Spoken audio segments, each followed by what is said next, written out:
ESPN welcomes you to a special presentation of the United Football League.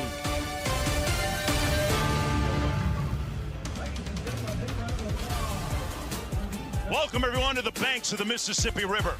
Memphis, the bluff city. But neither Arlington or Memphis will be bluffing today. Yes, the postseason is not within range, but to a man, these players say and proclaim, we didn't come this far just to come this far. As Memphis tries to atone for a loss against this squad a season ago. You know, after a 3-1 start, the Renegades season hit a 4-game losing streak.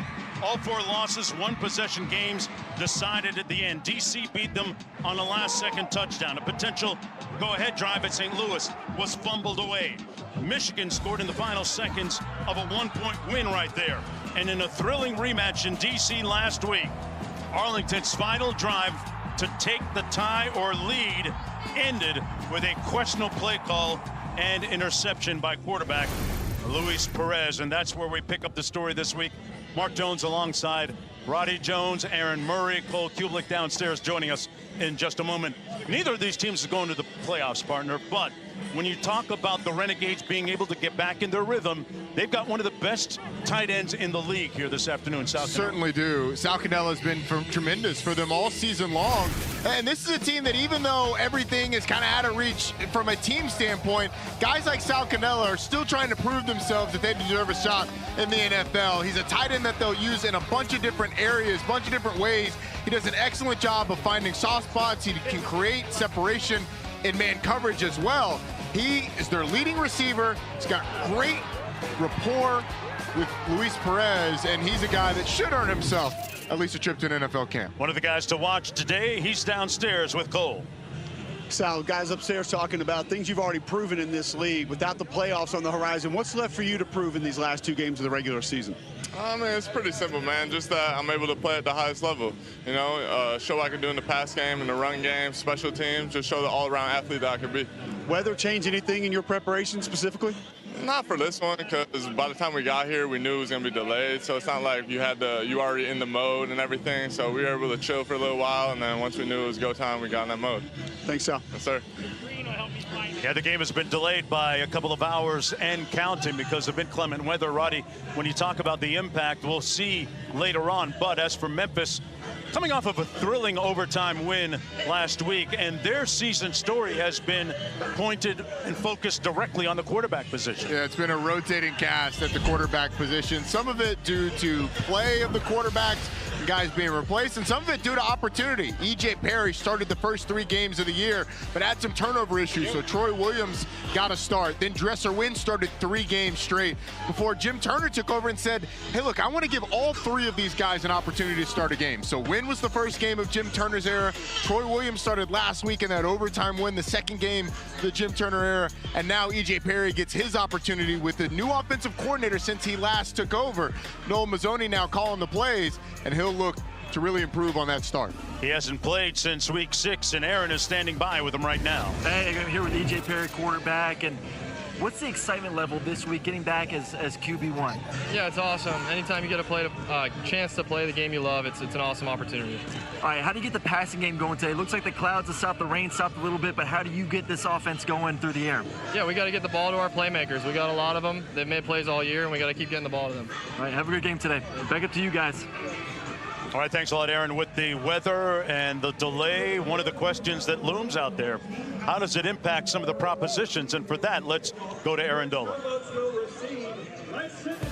Well, guys, Arlington is a road favorite today, and right now on ESPN Bet, 78% of the money is coming in on Arlington to cover. Now, as for that continued trend, that is going to be the over. It's gone 18-7 since week 3, so that's something to keep an eye on. And let's be honest, guys, it is week 9 of the UFL regular season, and it only goes to 10 weeks. So we're at the point right now where we have the 4 teams that we know are going to be in the playoffs. So betting in general is going to be difficult. So please take advantage of live betting after we see a few drives in this game. Well, here's a look at the crew and how we are looking so far, and some of what we've chosen. Roddy with Prince with the most rush yards. I'm kind of feeling that. Aaron and Cole with Perry propositions, and boy, Bonds was outstanding last week. I'm going to try and ride him like a hubcap today. in terms of the proposition. Biggest takeaway from this is that don't listen to any of the four voices that you will hear. Listen to the staff or Aaron Dolan. They're in plus money. Although there's some question on who exactly encompasses staff and whether or not AI is involved. They've been really good here as of late. Memphis will receive from the 7-yard line, Denard Prince. And Prince returns it out beyond the 25 at about the 26-yard line. It'll be 1st and 10 for E.J. Perry from there on the season. Remember, he started the first 4 weeks. He's 60% completion rate so far. And exit. Let's see what exit right. they do to make him comfortable perhaps early. Exit right, 54, Chiefs hammer. You're out there, you're out there.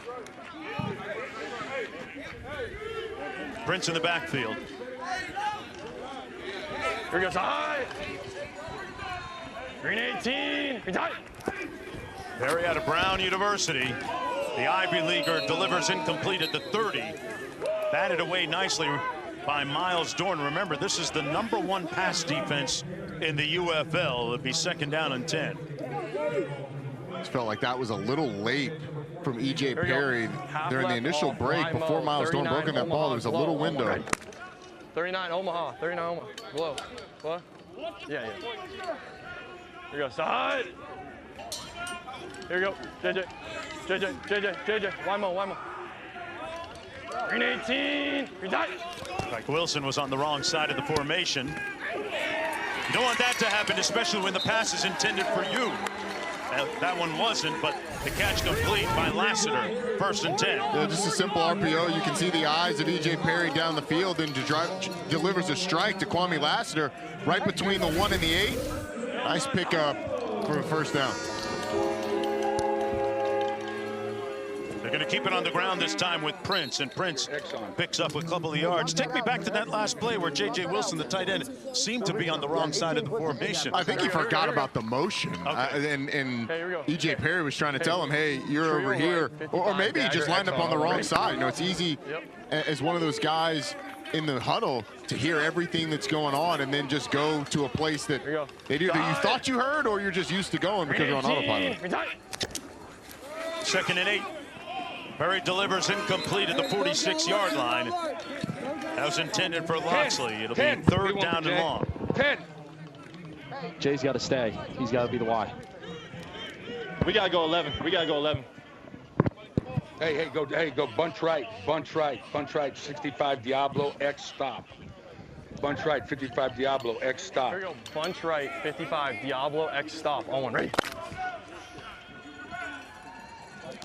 Heard that tag of the X stop. That's going to be on the backside of Kyle Loxley running a stop right if he got one-on-one. Green 18. Or if he likes it over there. Loxley and Adams, their 2 main weapons through the air. That pass incomplete near midfield, a flag thrown. That was intended for Loxley. He was being defended by Stephen Jones Jr. 28, pass interference. That's going to be defensive pass interference. Number 28. Got your spot right here. Pass interference, defense number 28. 15-yard penalty from the previous spot. Automatic 1st down. No, they said pass interference. So it's going to be the matchup right down here, and you're just going to see a little bit of physicality by Stephen Jones at the top of the route. Grabs Kyle Loxley, doesn't allow him to drive back down the stem to catch that football, and it's an easy call. But you could see E.J. Perry liking the matchup, didn't like the matchup with the bunch to the field, goes back to that one-on-one coverage to the boundary, and ends up drawing the penalty. Loxley had that big 2-point conversion catch last week in overtime. Keep it on the ground, nothing doing that time for Prince, brought down by Amani Bledsoe. Bledsoe been one of the present surprises from the opening kick this season for them. Here we go. Played with the Renegades all of last year out of Oklahoma. Ace right, Lexus Mickey Phil on one. Ready? It's been interesting. Ace right. Memphis has gone to the pass a lot more than the run early in this, trying to get E.J. Perry settled into this game. Now on 2nd and long, you think that they're going back to it. Perry surveys, tried to come underneath. It was batted down, tipped and deflected by Kyan Bars at the line of scrimmage. Let's go down to Aaron. Well, we did see Loxley as that backside X receiver just a few plays ago on 3rd down. That's probably going to be the norm the rest of the day. Jonathan Adams, one of the premier receivers in the league, is out for the remainder of the game with a hamstring. Wow. That is huge for this Memphis team. He's been, physically, he is their biggest matchup issue for opposing defenses. He's been one of the top receivers in the league all year long, so for him to go down with a hamstring early in this game will certainly impact how Memphis goes from here on. Opportunity for somebody to step up in his absence. Davis in motion to the top of your screen. And he's sacked by Will Clark.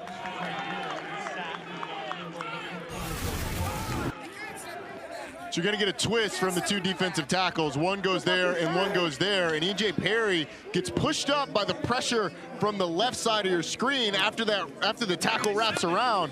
And then just get a little bit of follow, a little bit of chase, and a sack in the backfield by Will Clark. Matt Mengel punting to Jaden Price. Mengel averaging a little over 41 yards per punt on the season. Nose of the football down, end over end punt. Bounces out of bounds at about the 30-yard line, where it'll be 1st and 10 for Luis Perez at that point. Interesting to watch and see and observe here, Roddy, how Perez responds early after that questionable discernment last week that cost them a potential tying field goal or perhaps even a win. And Bob Stoops was pretty honest with us about what happened on that last play. But Luis Perez has been around for a long time. He's known as the Spring King for a reason. He's 30 years old.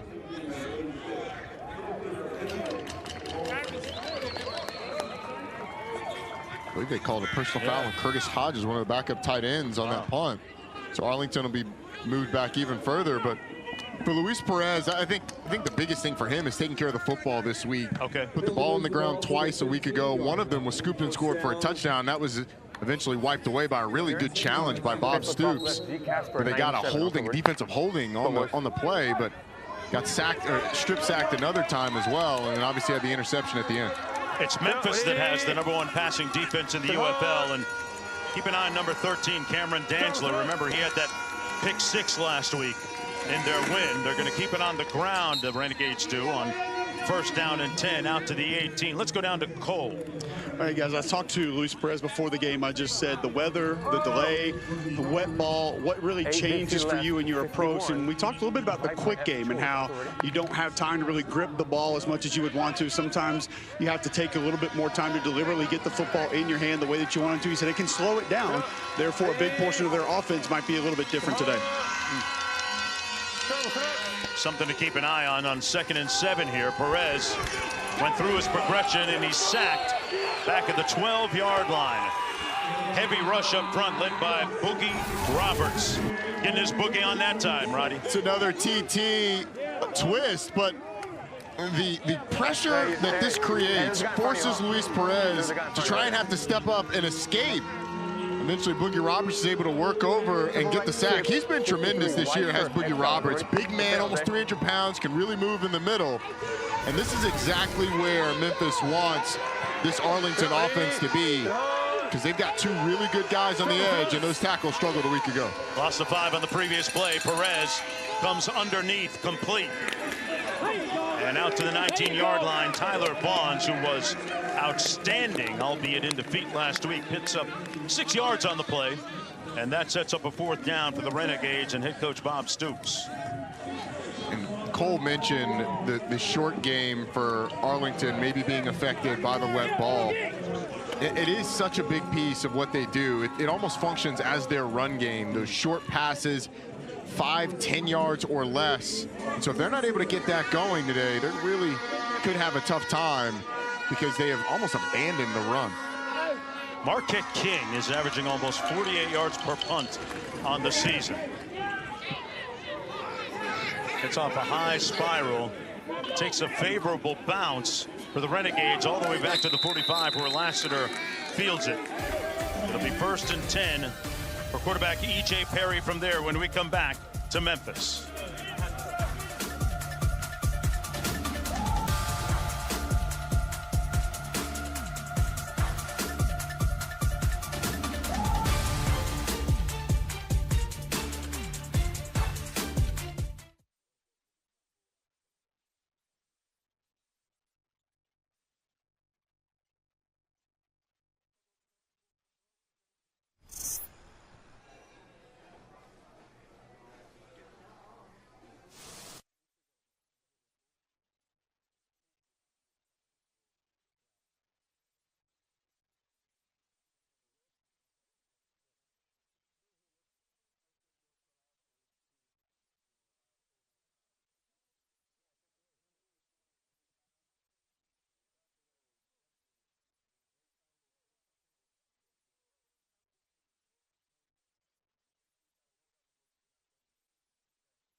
18, resign.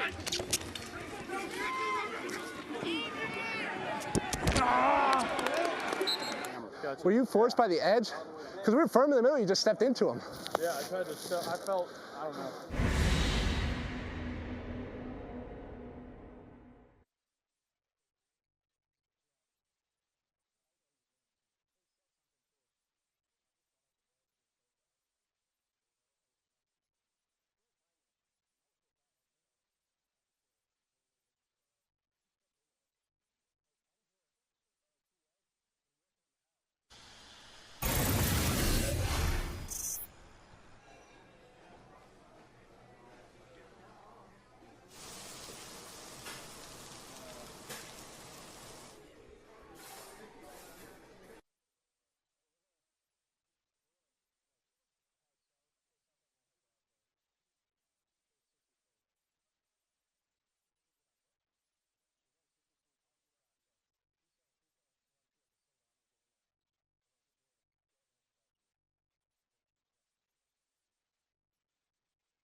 Hey, the UFL is brought to you by Progressive. Protect your auto, home, and business today at Progressive.com. Well, the Arcade is not only the oldest diner in Memphis, started in 1919. Been a local favorite for years. Elvis loved the Arcade and regularly ordered their fried peanut butter and banana sandwich. In his honor, there's an Elvis booth decorated with pictures of the king. Fried peanut butter and banana. You know, the peanut That's butter a cholesterol and banana special, baby. Yeah, there's a lot there. There's a lot that we're doing.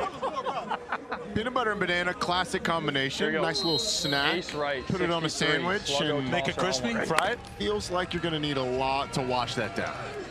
Yeah.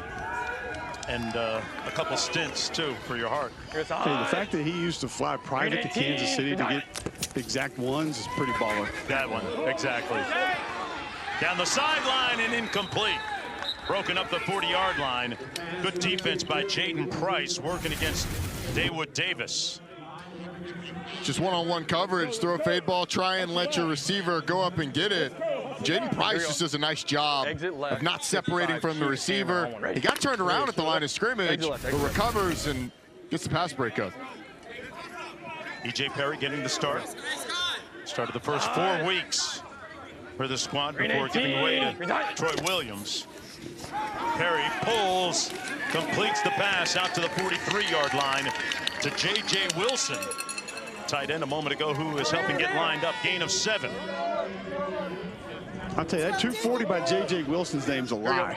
Yeah, that's... You think so, Cole? He's like a backup guard out there playing tight end. I think we're a couple of fried peanut butter and banana sandwiches short or over 240. I think Aaron would take the over 240 there. Green 18, resign. On 3rd and 4. Pass hung up a little bit and knocked away as a result. Good defense by Harris. It was intended for Davis, and that sets up a 4th down, and they'll punt. The throw just feels like it's a little late from E.J. Perry. He's not able to get enough on it to drive that to Dawood Davis before Ajene Powell is able to break on it. If he throws that ball right as Davis is coming out of his break, he may have a chance, but there's just not enough zip on that ball to throw it when he did. Well, not enough zip, too. You just have to throw that ball towards the sideline and understand it's going to be a catch and go out of bounds for the 1st down. Don't need the yak after that one. They came after it, and there's going to be a flag. They ran into the punter, Mangle. It was Winningham that took a shot. And we have, and it looks like it might be Mangle, the punter, still down. Got a couple players down in the field.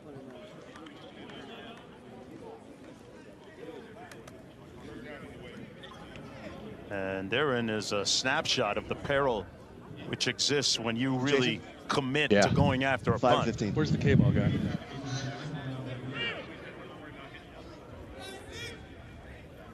Yeah, Travis, let's take our media now, okay?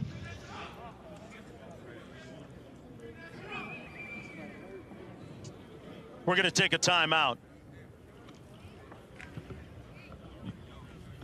And hopefully get information from the field on the respective injuries when we return.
Went to break. Mengel took a shot, and the resulting flag roughing the punter and also holding against Memphis. So as a result, Roddy, we're going to do it all over again. And this time we have Matt Coughlin stepping into punt. It's the usual kicker, so let's see how he gets this punt off. It's already been a very unusual afternoon with the 2-hour rain weather delay. On the return, Jaden Price going to be brought down shy of the 25-yard line on that 40-yard punt. It's a good job by Coughlin, being brought in cold off the bench, punting-wise at least. Yeah. Getting it off, and it wasn't a bad punt. 40-yard punt, that's respectable. Here's a look at Jim Turner, the head coach of the Memphis Showboats. First and 10 coming back the other way, Luis Perez. If Arlington doesn't go to the short, quick timing passing game early in this drive, it's kind of been their calling card since Kalen Balaj, the excellent running back, went down.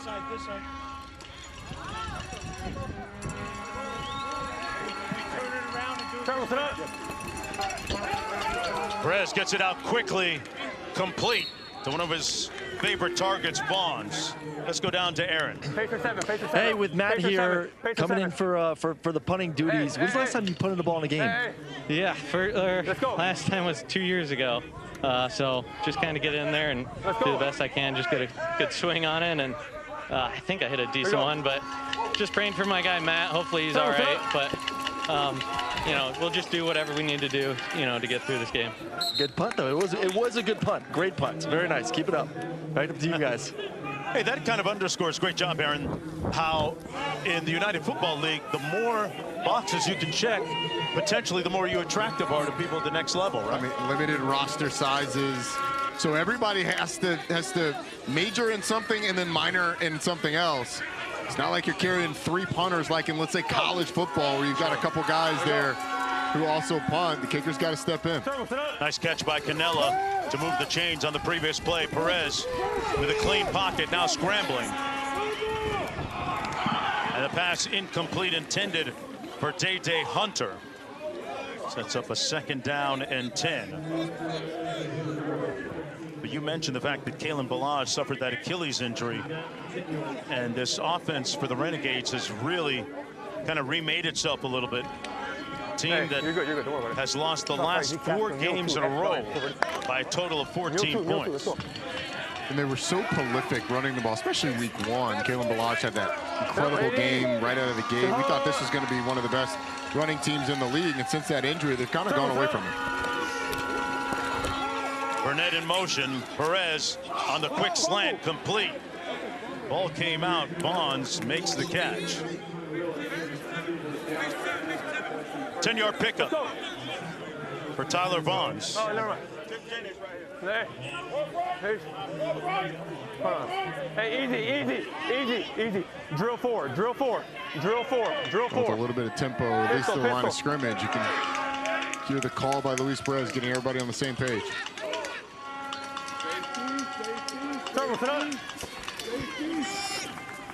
They hand it off and keep it on the ground. A punishing run down to the 34-yard line by Hunter. Cole? The Arlington DB, Ajane Harris. You guys have jumped multiple passes early in this game. Is that something that showed up on film, something you guys have seen? Why have you been able to step in front of a few balls this early in the game? I mean, you know, me and my secondary, you know, we just kind of practice every day, ready to work. You know, we challenge each other, and then, you know, we prepare. So different stuff like that is different tendencies we see, and we just trying to make a play. I appreciate the time. Appreciate it. All right, Cole. 2nd and 5. Keep it on the ground again. Hunter to the left side. This time, no gain on the play. Good surge. Sturdy defense led by Antoine Jackson. Hey, Roddy, I like the verbiage you used a little bit earlier. They kind of went away from it. Speaking of that run game, this might be as much run dedication as I've seen from the Arlington offense in, I don't know, what, 4 or 5 weeks? Yeah, at least, man. I completely agree. It's been...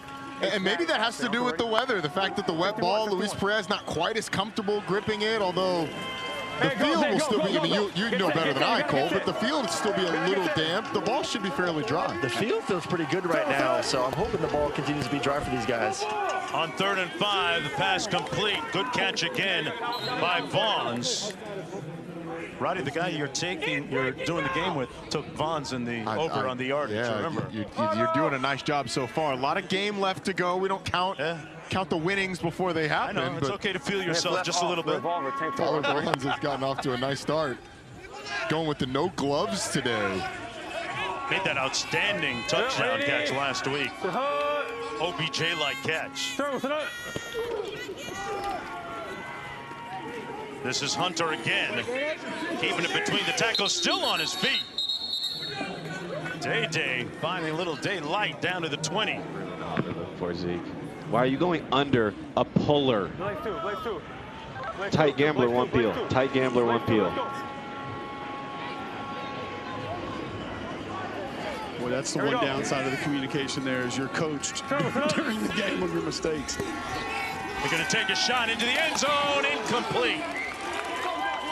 Intended for Vaughns. That time couldn't come up with the circus catch like he did a week ago. Sets up a 3rd down and 3. So here's the play that Jaron Horton was talking about. And watch Zeke Vandenberg go what you call under the puller. He doesn't take on the puller in the direction that he's going. He tries to go towards the side where the puller is coming from, which just opens up a massive hole. And as Cole said, you do that when you've got communication in your head, the defensive coordinator is going to let you know immediately. 3rd and 3, 10th play of the drive. Complete, but is it enough for the 1st down? Looks like they may have gotten it. Canella with another sure-handed grab.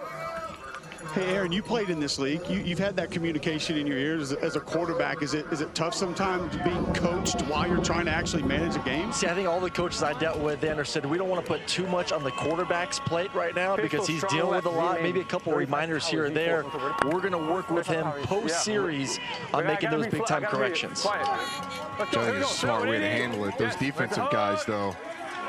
It's a nice job by Aaron not throwing his former coaches under the bus also there. He was very careful and political about it. I like that. Hunter again dancing between the tackles. And it's brought down at about the 13-yard line. He's gotten the bulk of the carries, gain of 1. Cole, I know if it was Mike Bobo back in my Georgia days, he'd be my ear 24/7. So glad we did not have this technology about a decade ago. Coach Bobo being vocal in your ear? No, never. There's some coaches that this is not made for. Mazzoni would not be one. He would know how to manage this perfectly, as he was my OC at Auburn. But some guys, they just don't need to. The quarterback doesn't need to hear what they're thinking. Into the end zone, and traffic incomplete. High intended for Canella. With 7 seconds to go in the opening quarter, sitting up a 3rd down and 9. And that's going to do it for the first 15 minutes of play. Canella and the Renegades trying to bounce back, looking for their 4th win of the season. Back with the second quarter in a minute.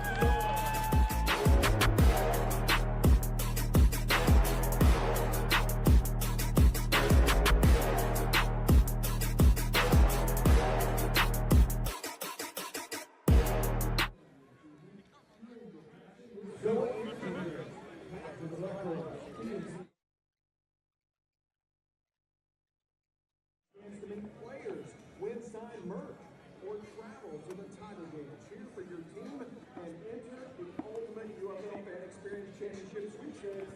Enter now and win. Stay strong, stay focused.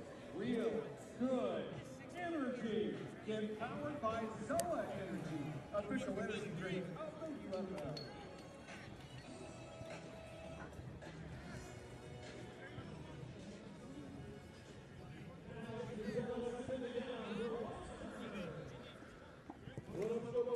Celebrating our season ticket holder of the game of the year, Darnell.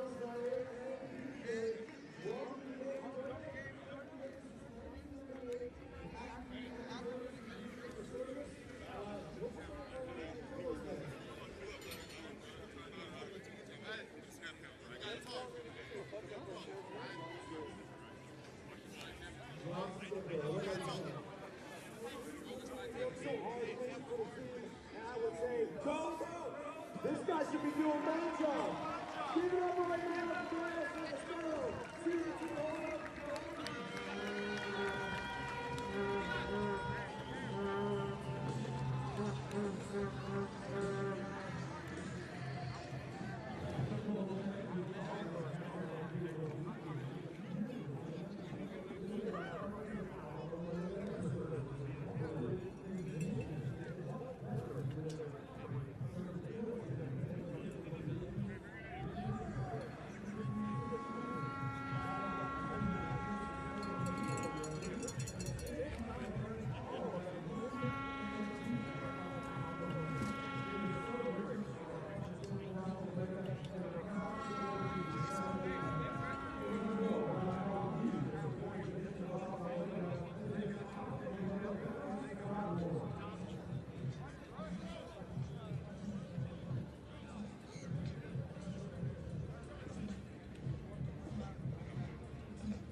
All right, we're here with punter Matt Mangle, and got roasted a little bit there in the first quarter. How'd that feel? Have you been hit like that before? I've been hit like that before, and I bruised my ribs, but that was a whole different level, man. I had the air just completely sucked out of my soul. So you had your kicker take over. If you had a kick in his duty, how far could you kick it? Field goal wise, I'll give you a good 50 to 60 yarder. I got you. Okay. Glad you're well. We'll see you there in a couple minutes. Back up to you guys. Hey, Aaron, I saw that little jab. Don't hit him too hard now, Aaron. I know. I was like, ooh, my bad. I love the 50 to 60. That's somewhere in there, you know. Confidence. Hey, yeah. Punt a man, bleed on the inside. You know what I mean? Coming back 13th play of the drive. First here in the second quarter on 3rd down and 9 for Arlington.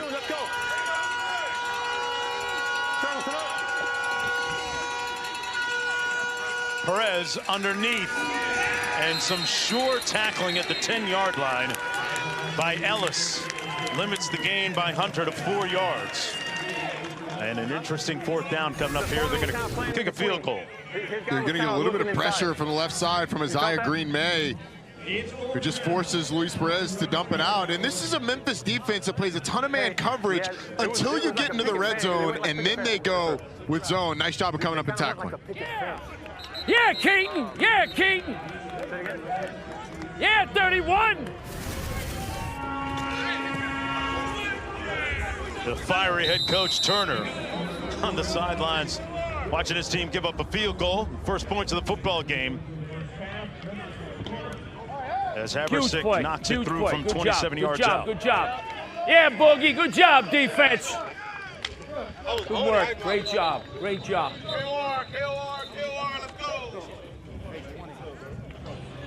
Offense is up, right? Offense is up. Come on, O. Come on, O. Listen to me. Yeah, you too. Come here. Come here. Whenever the game's on the line, you guys are on the field. Right? Like the last drive of the half and shit, last drive of the game, you guys are on the field. All right? Deesh, listen to me. Use your length, right? You got beat one time inside, right? Use your length. Don't overset. Use your length. Stay underneath him. Use your length.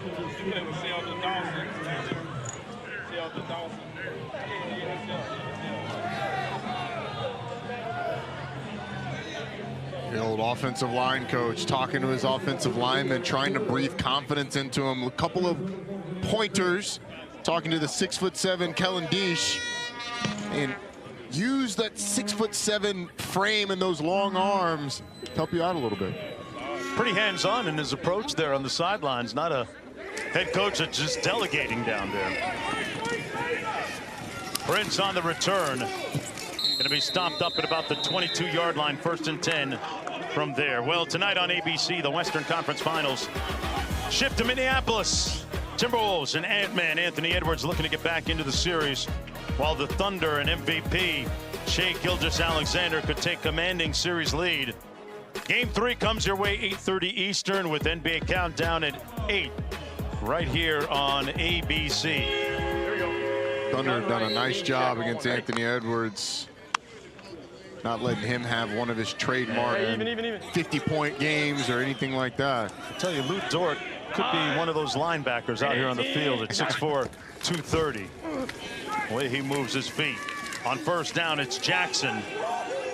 And Jackson's going to be brought down for a gain of about 2 on the play, right near midfield, pardon me, at the 24. Just underway here in the second quarter. Gun left, 38, lead, Omaha, X skinny on one, ready? Come on, Kyle. Get that X skinny on the backside. You get single coverage. Look for number 1 at that X position. Green 18. That's Loxley. Going to run it into the boundary and nowhere to go that time for Prince.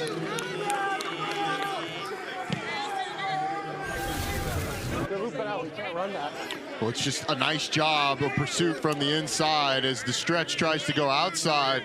You set the edge, you force Deneric Prince to turn back. Exit left, 55, X Lexus. And then as it gets bounced, the penetration helps force Darrell Johnson into the play and make a 3rd down, 3rd and long. This is not where Memphis wants to live. And last week, a couple big plays given up by this Arlington defense. The ball came out, and it's loose.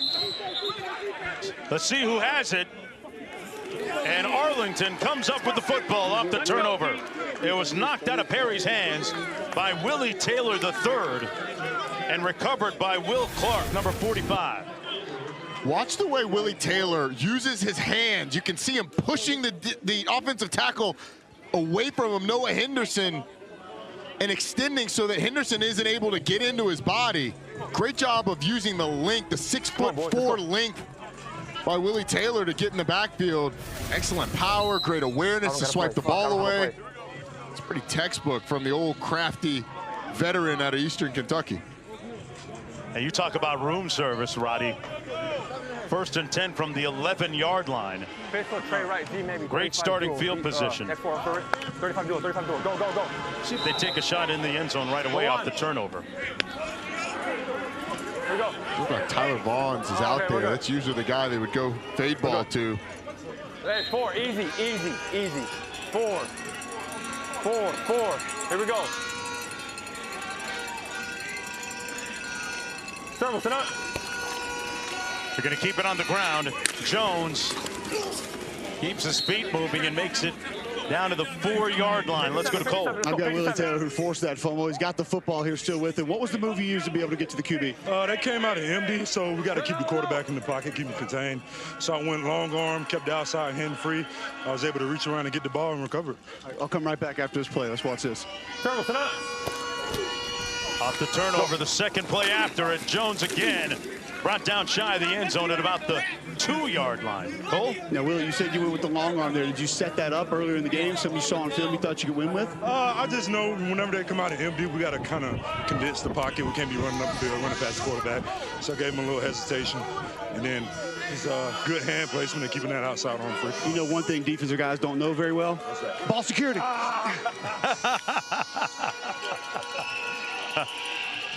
Okay, Cole, I feel you. Great play by Taylor a moment ago to set up this scoring drive with the ball on the 2-yard line. 3rd down and 1 for Bob Stoops' squad. Coming off yet another crushing, soul-sucking defeat last week against the DC Defenders, losing 33-30. But so far, Roddy, it doesn't look like there's any negative residual effects from that crushing loss. No, and if you look at the Arlington defense, they have performed much better early in this game than they did a week ago.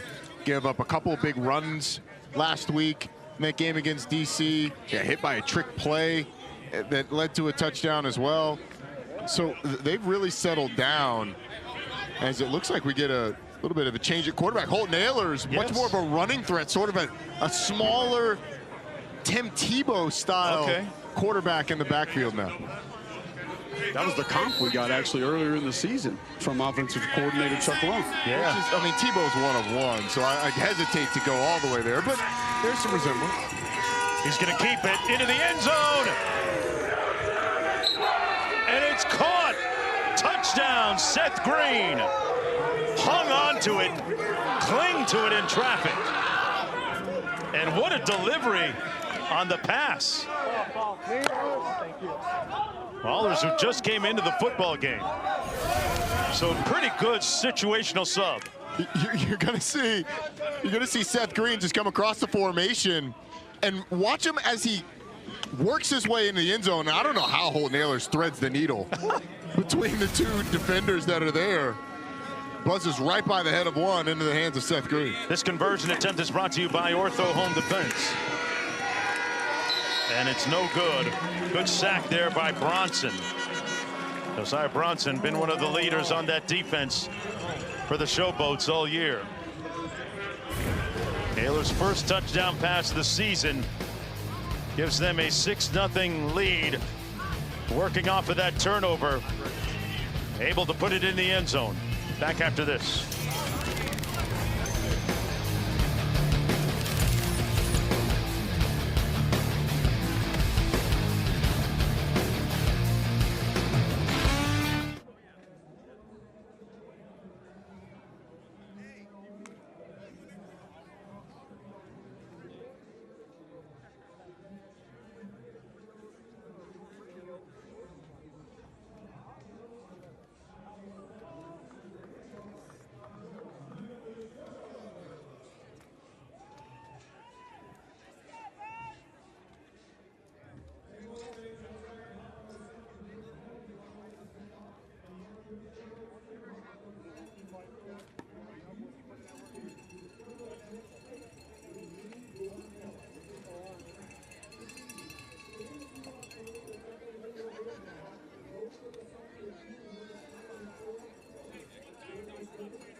The UFL wants to take the opportunity this Memorial Day weekend to honor those who serve.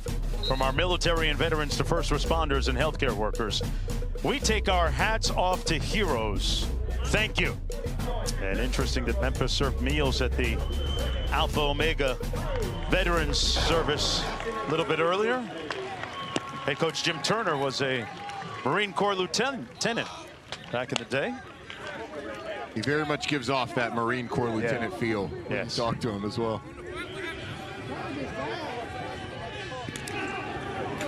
On the return, this is Guerra. And Guerra is going to be brought down at the 36. Let's go down to Cole with Ehlers. Ehlers comes in on that conversion. You throw the touchdown pass. I want you to watch this window from this angle and just kind of walk me through it right here. How did you fit this ball in? Yes, we had a quarterback read. I don't know if I read much, but here we go. Let's see if it pops up. All right, here we go. So I'm reading the in there. Watch how tight this is. Seth. Yes, sir. We'll see, I owed Seth one. I missed him earlier in the year, so I told him if I ever got a chance, I'd get him one. So glad I got him one. Is that why you had one pump on the celebration afterwards, because you owed him one? 3 pumps are fine now. I'm only going to do 1 pump, so only 1 pump around here. There we go. Thank you. He made it work. Paid off on his debt. Will Clark with the tackle. No gain on the play. Maybe a loss of the yard on the run by Jalen Jackson.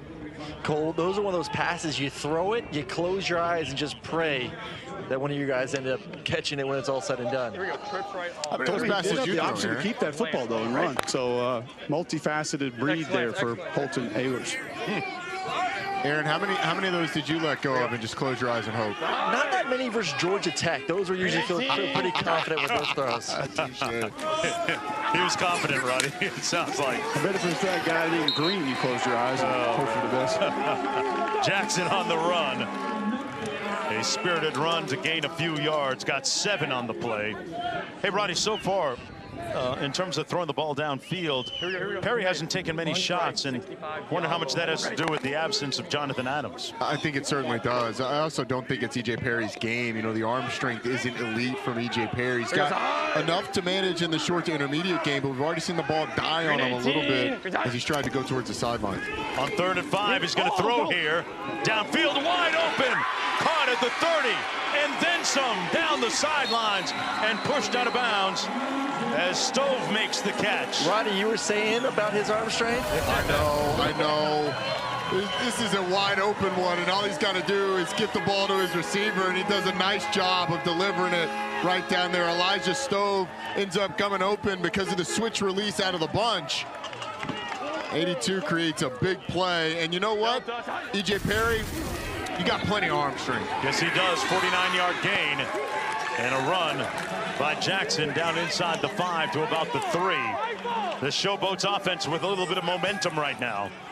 2nd and goal coming up. Here we go. Delta tight. On the ground again, and nice cutback by Jackson. Made it in the end zone. Touchdown.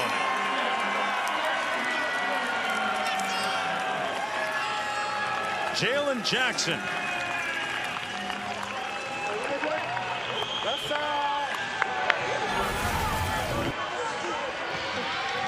This is just power. I mean, Jalen Jackson shows you how strong he is on the cutback. Couple of guys wrapping him up, and he's able to power himself into the end zone. Just a really nice job by a strong 6'0", 216-pound running back. 2nd rushing touchdown of the season for Jackson, who is an undrafted free agent signed by Jacksonville. Spent a little time with the Jags out of Villanova.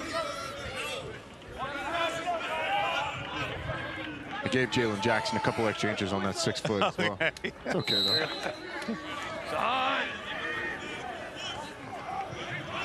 Two-point attempt from the 5. You can go for 3 from the 10. Into the end zone, and it's batted away nicely on the corner by Harris. So it remains 9-6. Arlington with the lead, but Coach Turner's team regaining a little bit of momentum on that last scoring drive. Back to Memphis right after this break. Push him in. Yeah. Hey, 2-0, 2-0, 2.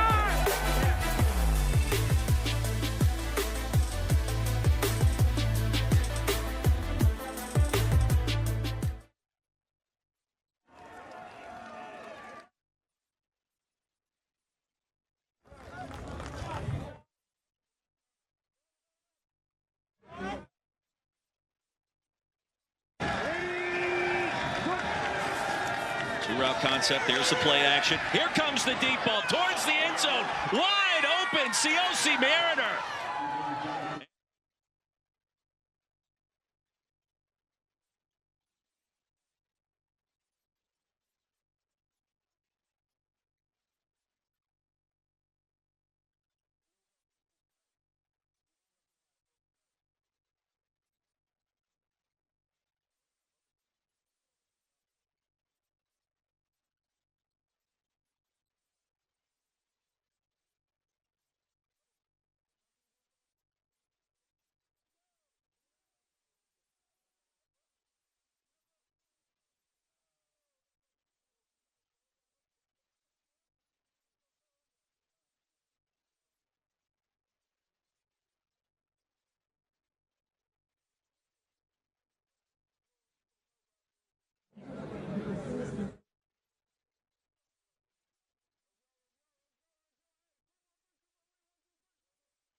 Danny Etling.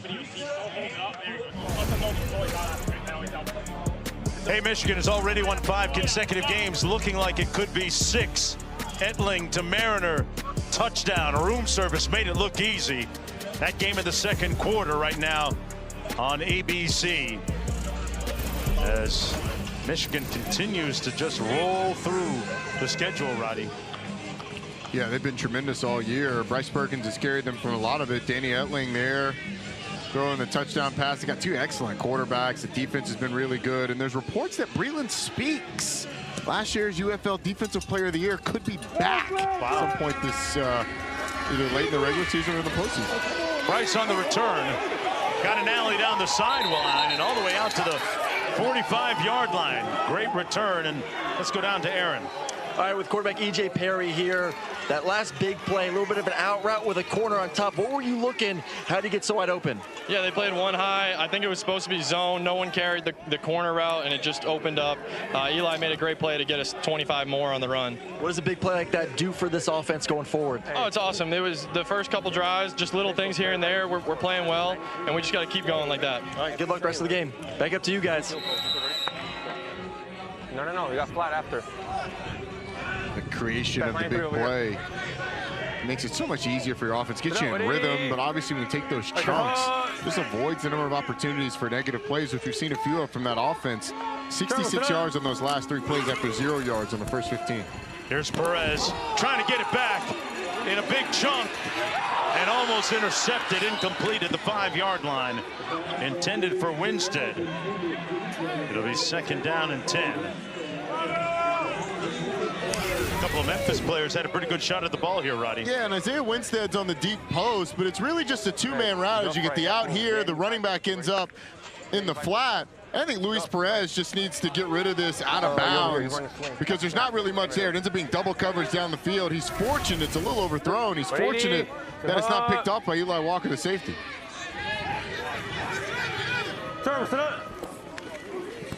Canelo goes in motion. They come over the middle, complete to the other tight end, Green. Green had the ball come out, but it appeared as if he was down first. No signal as to a turnover. They're going to mark him down to the 45-yard line.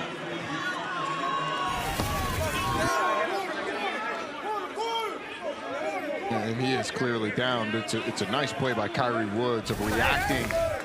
There's a lot of action going towards the sideline, and initially Seth Green took a couple steps towards the sideline before retreating to the middle on that tight end screen. Good reaction by Kyrie Woods. And now, if you're Memphis on defense, trying to press up, looks like they're going to try and press up close and let those defensive ends get some pressure on Luis Perez. We got a penalty. Illegal substitution, offense, 12 players on the field while lining up in formation. 5-yard penalty, third down. That wasn't part of the equation for Bob Stoops. Told us that he's appealed to his players individually and their sense of pride as to what's at stake this week, and triple left. Putting a little bit of tape together, having a little bit of fun along the way. I don't think Memphis is going to leave Tyler Vaughns one-on-one, but he's to the top of the screen, and if they go one-on-one on the 3rd and long, this is just a jump ball to him. Perez looking downfield, and is going to be sacked at the 40-yard line.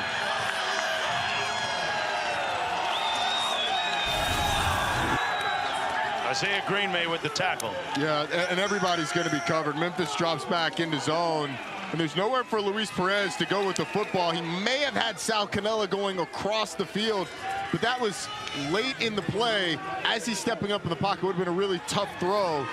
Perez just eats it, tries to get as much as he can. Good stop by this Memphis defense. And after nothing seemingly going right for Memphis early in this game, the big play on offense gets created, leads to a touchdown. Defense is forced a punt now, so Memphis is starting to get a little bit of something going here. Yeah, one of the things that Chuck Long told us was that Luis Perez had to get the ball out. That time unable to. Under 7 minutes to go. A couple of procedural penalties hurting Arlington. 12 men on the field, and then just then getting called for another pre-snap penalty.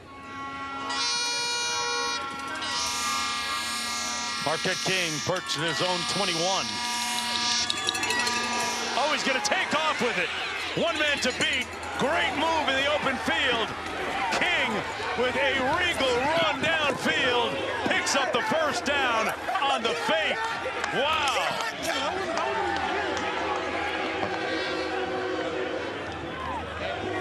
Marquette King made a move on Kyrie Woods in the open field here. You're going to see the defender come off the edge free. I don't think this is a called play. Marquette King just decides, hey, I got to go be an athlete or this thing's going to get blocked.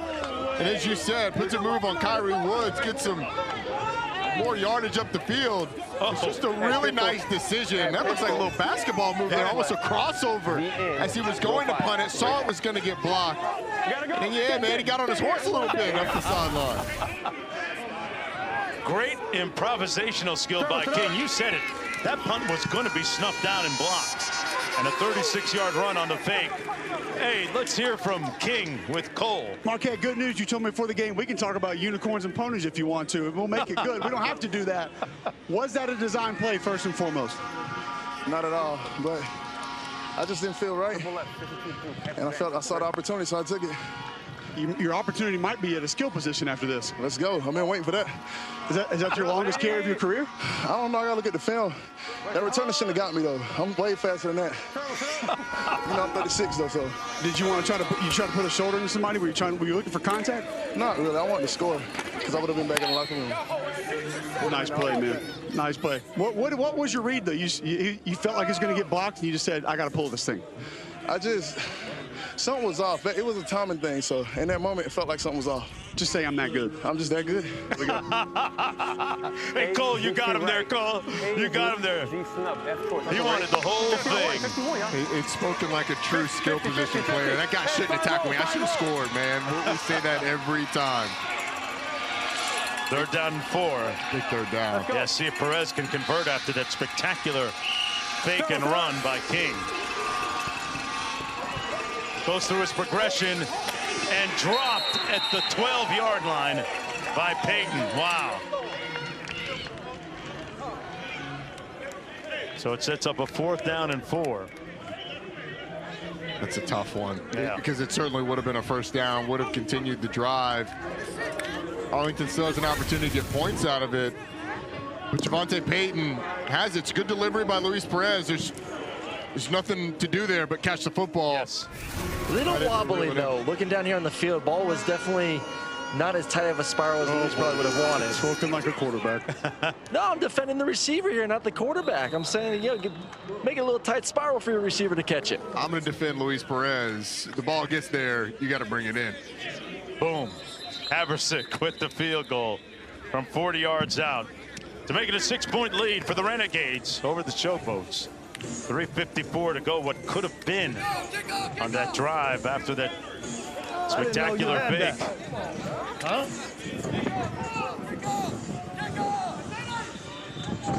You want to throw some more respect Marquette King's way. Bob Stoops saying, I didn't know you had that. And being 36, that's not a spring chicken in this league. Spring chicken in life, but not in professional football. And he's got 3 times the amount of rush yards as the rest of the team. Wow. Put me in, coach. Right? Let me spin. King might be saying that next.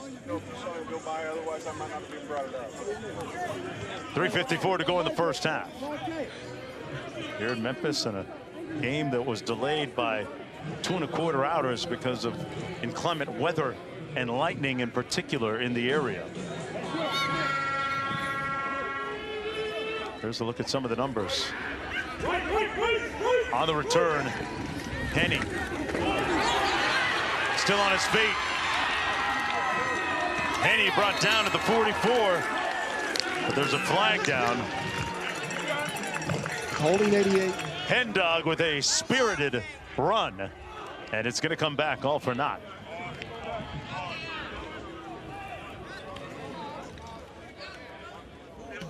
All that Henny and no Coke. It's going to come back. Well, the Stanley Cup playoffs on ABC continue with Game 3 of the Western Conference Final tomorrow night. The series turns to Edmonton with the Oilers and Stars tied at 1 game each. Tune in tomorrow at 3 Eastern on ABC. See what EJ Perry's able to get going offensively. They had the big play on the last drive. 62, tosser saw. I wouldn't be surprised if they try and sneak a run at some point as well, or a couple. Try and get something going there. Arlington did give up some big plays in the run game a week ago. Memphis has not found success there. Quick slant. Complete at the 30, Davis.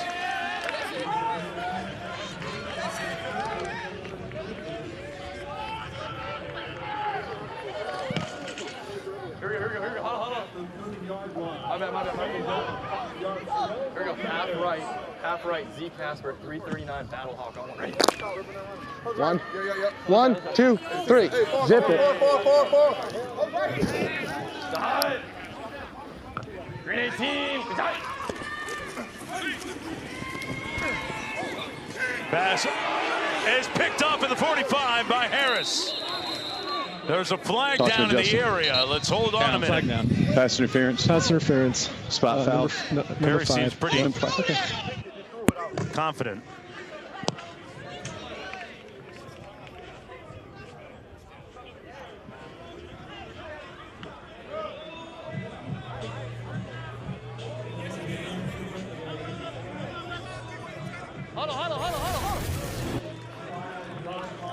So you're going to see Jenny Harris coming across the field. He's right there in the middle of your screen, and they get him for a pass interference. There's a little tug on the back of Kwame Lassiter right as the ball's thrown.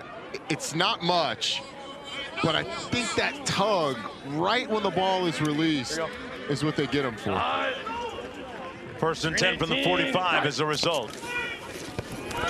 Perry delivers off the play fake, a strike complete at the 43 to Lassiter. His late father was an NFLer, 10-year pro. It's, yeah, out there. Gun right, gun right. Here we go, Frisco.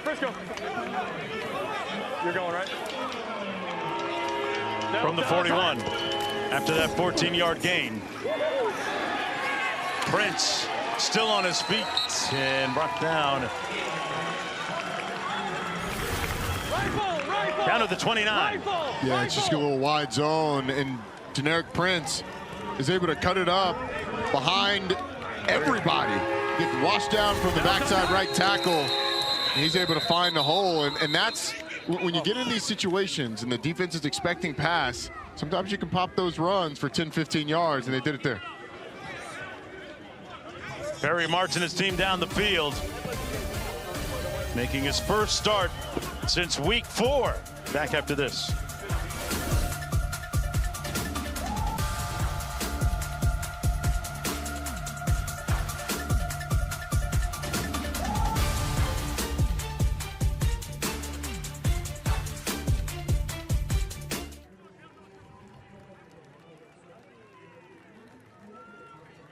Let's talk about Marvell. Go ahead, Jeff.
Another look in our game between Michigan and Birmingham. This is Jamar Smith to Deion Kane in the end zone. Boy, what a grab. Beating his defender, tying the game at 7 apiece. Michigan trying to keep that 5-game winning streak alive, and Birmingham looking for its 4th consecutive UFL championship. 2 of those 4 teams will be in the playoffs. Here we go. Hey, gun right. Those 2 teams will be the participants in the USFL Conference Championship game. So a little preview there. Get a preview of the XFL Conference Championship game next week. Here goes the high. Green 18. We got it. 2 minutes to go, 1st and 10. Perry down the sidelines, got a man! And just overshot him out of bounds a little bit. Loxley, the intended receiver. Former undrafted free agent. Played for the Dolphins. Tried to hit Kyle Loxley on a double move. There was a flag in the backfield, illegal hands to the face. It looked like, oh, hands to the face, we're good. It looked like you By, looked like Keon Bars, number 92 of the defense, almost took the helmet off of one of the offensive linemen. So fresh set of downs and some extra yardage for this Memphis offense. 2nd and 10. The 24. Here we go, F bunch right, F, Z disco, 339, Yahtzee on one. Ready? Well, you're going 339, you're going 339. You're running it's naked, you just run out there. Here we go. Die! Loxley split to the top of your screen. 318, die! Davis in motion.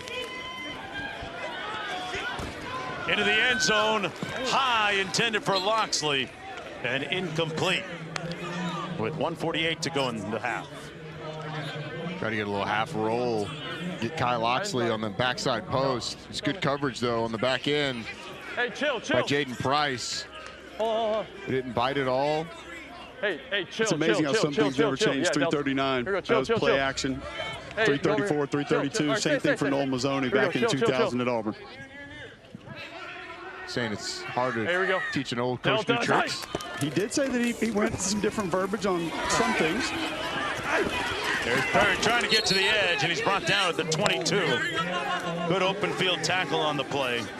In that secondary by Stephen Jones, a pickup of 2.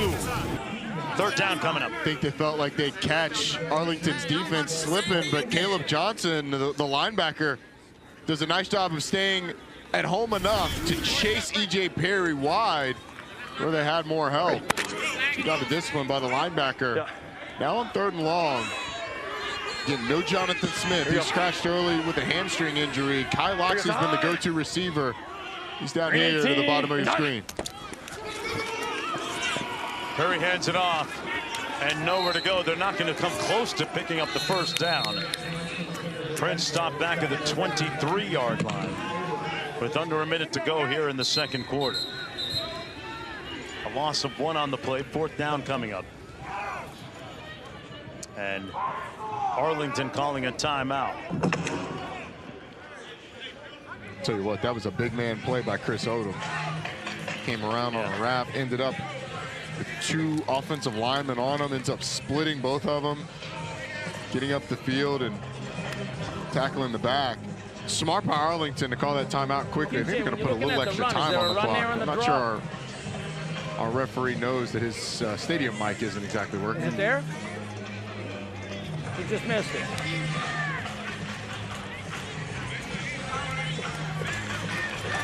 Exactly what you were referencing there, Roddy. Coach Turner asking EJ what he saw when he pulled down that zone read. I mean, it was the right read. If they're reading the defensive end, it was the right read.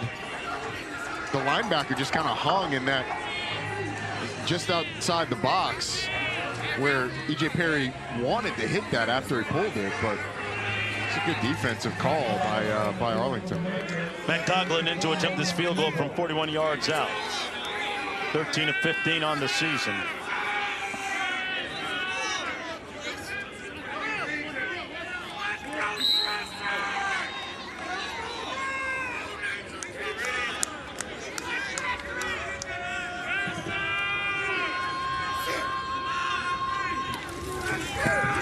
Coughlin line drives it, but drills it right through to make it a 3-point football game with 58 seconds to go here in the 1st half. Alec Lindstrom, one of the leaders on that offensive line at center, is mic'd up for sound. Let's listen in to some of his intonations this afternoon.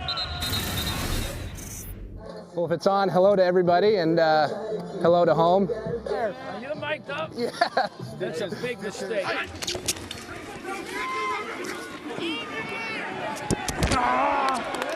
Were you forced by the edge? Because we were firm in the middle, you just stepped into him.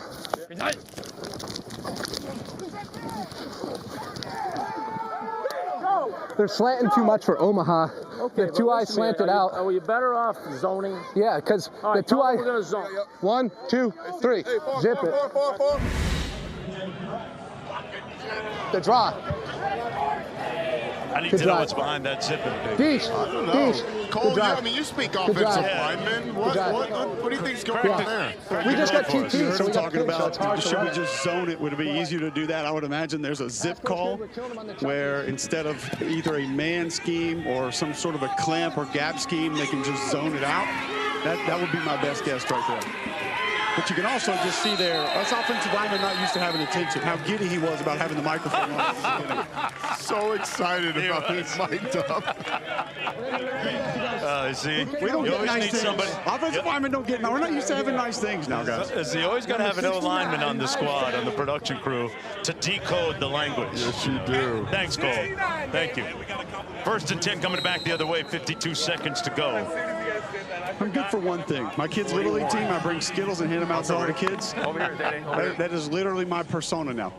Even the siblings come up to me with their hands held out. They want Skittles. It's like, that's all I am, is a Skittle guy. I'll just pass some verbiage every now and then. Offensive lineman translator. We love it. Perez gets it out to Canella.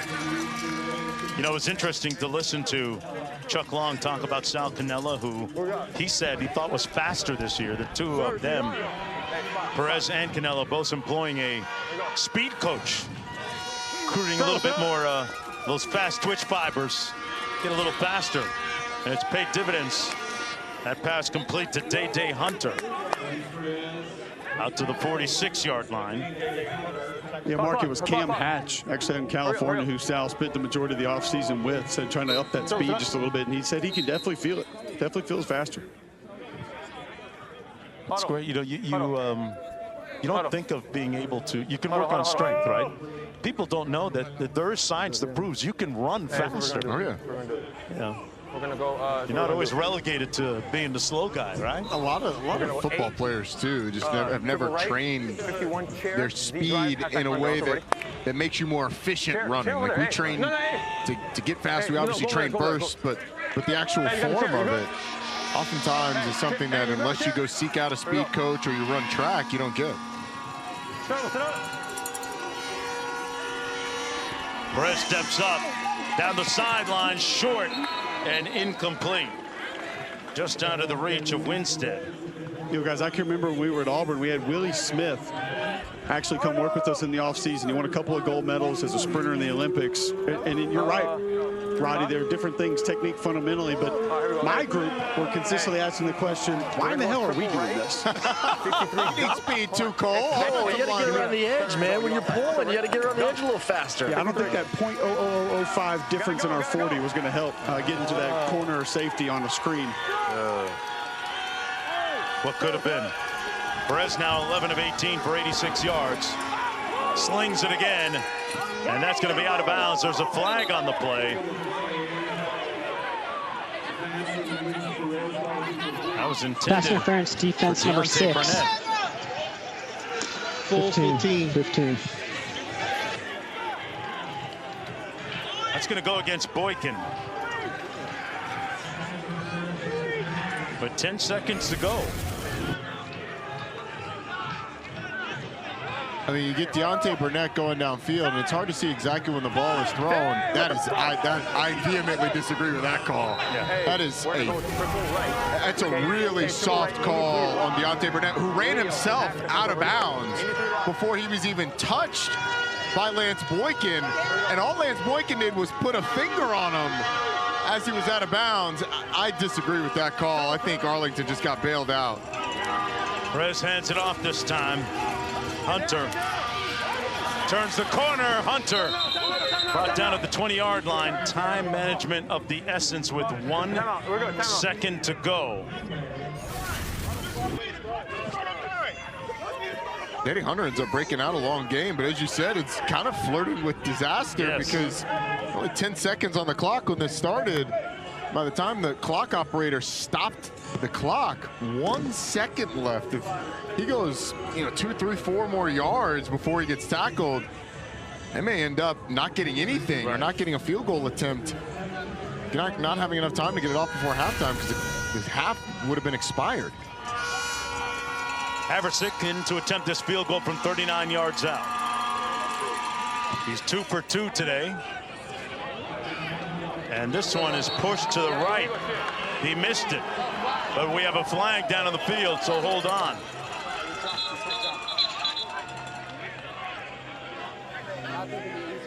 Check. Yeah. Nothing's easy, Caitlin.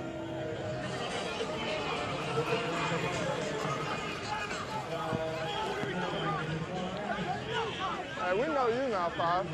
Penalties against Arlington going to be declined Cool. on the miss. And that'll take us to halftime.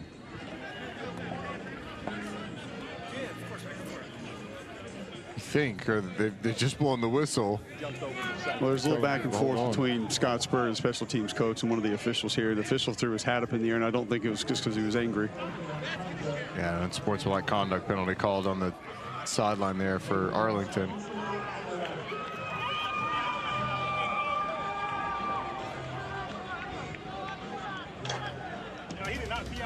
Well, that'll do it for the first half of play. Luis Perez and the Renegades trying to snap their 4-game losing streak. 30 minutes to play when we come back to Memphis.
And welcome back, everyone, to Liberty Stadium here in the Bluff City, Memphis, Tennessee, as the Showboats try to avenge a loss from a season ago against the Arlington Renegades. You know, one of the great things about the UFL is the amount of tremendous access we have.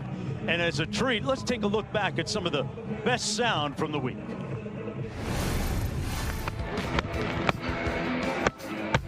Dominate the man's forefront. Nothing better in this game when you look at that man in the eye, knowing you're going to dominate it all game. I'm going to play for you. I'm going to play for you. I'm going to play for you. So I want y'all to play for me.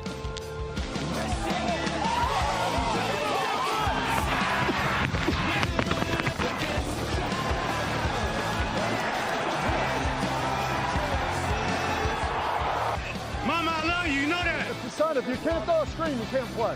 I got more going on in this play than I've had all year long.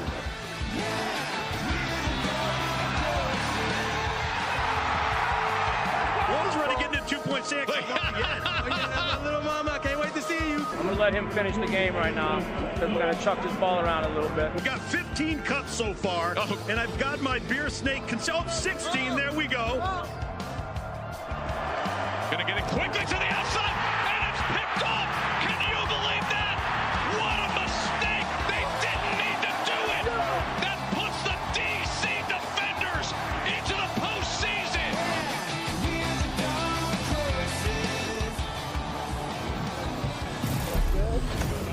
Great sound of the one pass that Perez probably wished that he could have back from last week. You know, the regular season winding down, just a couple of weeks to go. And Ronnie, as you look at the standings in the USFL division, Michigan and Birmingham going 1 and 2. In the XFL division, it's St. Louis and the DC Defenders. St. Louis has the best point differential. Who do you like in terms of meeting in the championship down the stretch? I think on the USFL side, I like the Michigan Panthers, led by Bryce Perkins. That defense has been stingy, but the magic that Bryce Perkins has been able to produce all year long, I think shows up in the postseason. And then on the XFL side, I like St. Louis. They're starting to round into form offensively with Max Duggan after the Manny Wilkins injury earlier this year, but those two edge rushers that they've got on defense are going to create problems for anybody who faces that St. Louis defense. So I like Michigan on the USFL side and St. Louis on the XFL side. St. Louis has the biggest point differential, like I said, and they've been one of the most consistent teams. They've won 5 consecutive games. And, of course, the big question, does Birmingham get the 4-peat? That would be really amazing. We're going to take a short break. When we come back, the second half of this run between the Showboats and the Renegades.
Weather looking like dirt.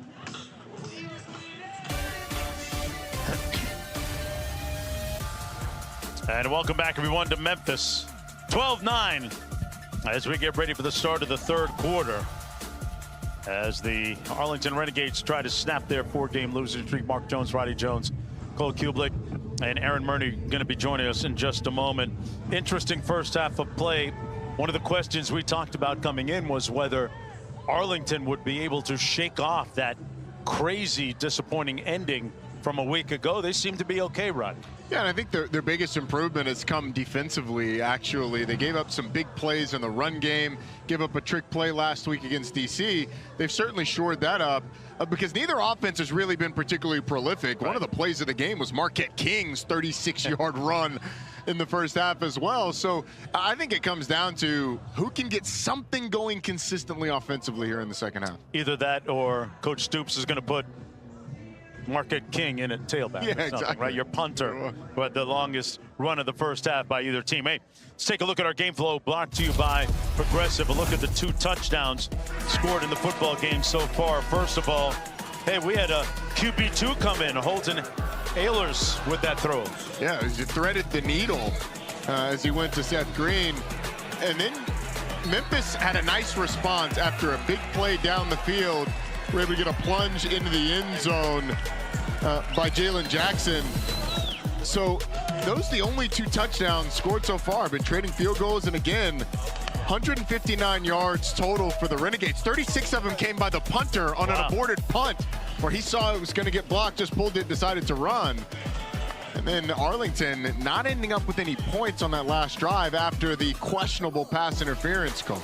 Let's take a look at our Progressive first half stats. I guess the big number that jumps off the page is the 77 rushing yards to 25 in favor of the Renegades. Let's go down to Aaron.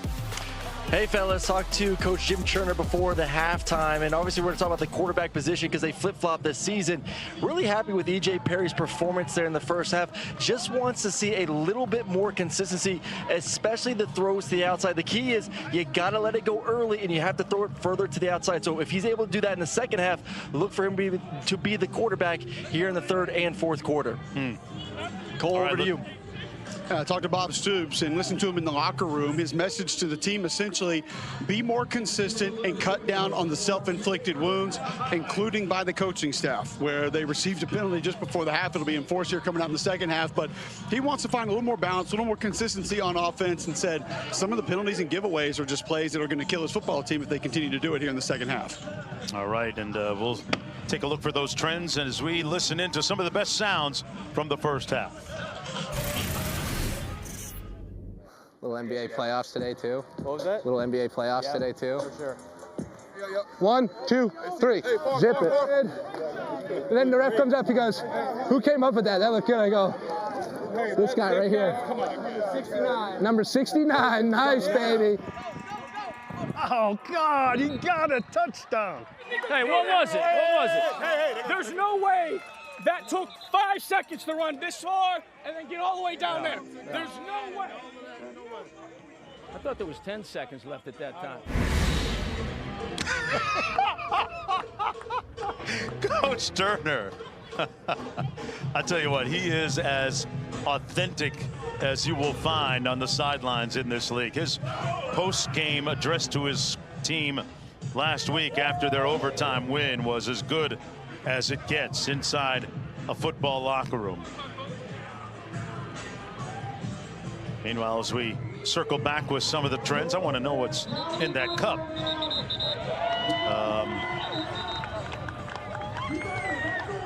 Started off -6.5, still 6.5. The number has gone up to 43.5.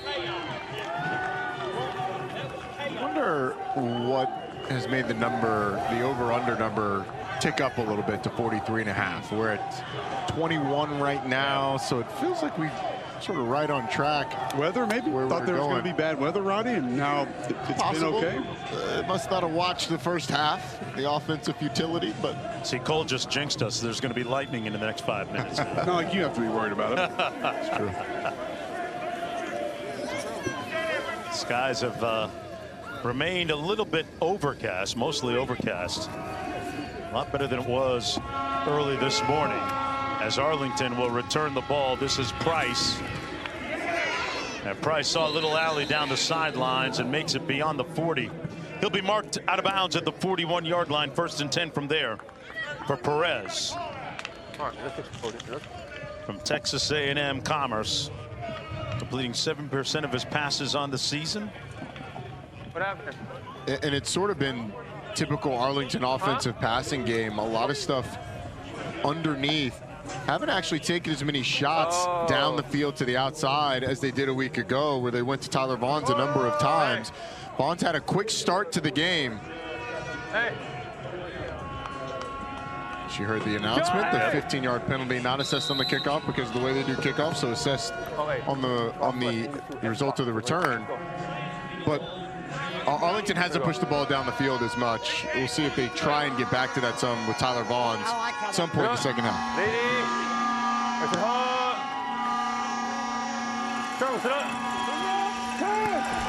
Perez gets it out. Vaughns, another circus athletic catch. Wow, tipped it to himself seemingly. We got to get a look at this replay. But another piece of money on tape for Tyler Vaughns. Looked like what you'd see in the NBA playoffs, like Alec Lindstrom was talking about, a guy tipping the ball up to himself for the rebound. Come on now. Knocking it up in the air. I will take that. Thank you very much. I don't often see it work for a receiver the way it just worked, though. 13-yard gain. He's been strong the last couple of weeks.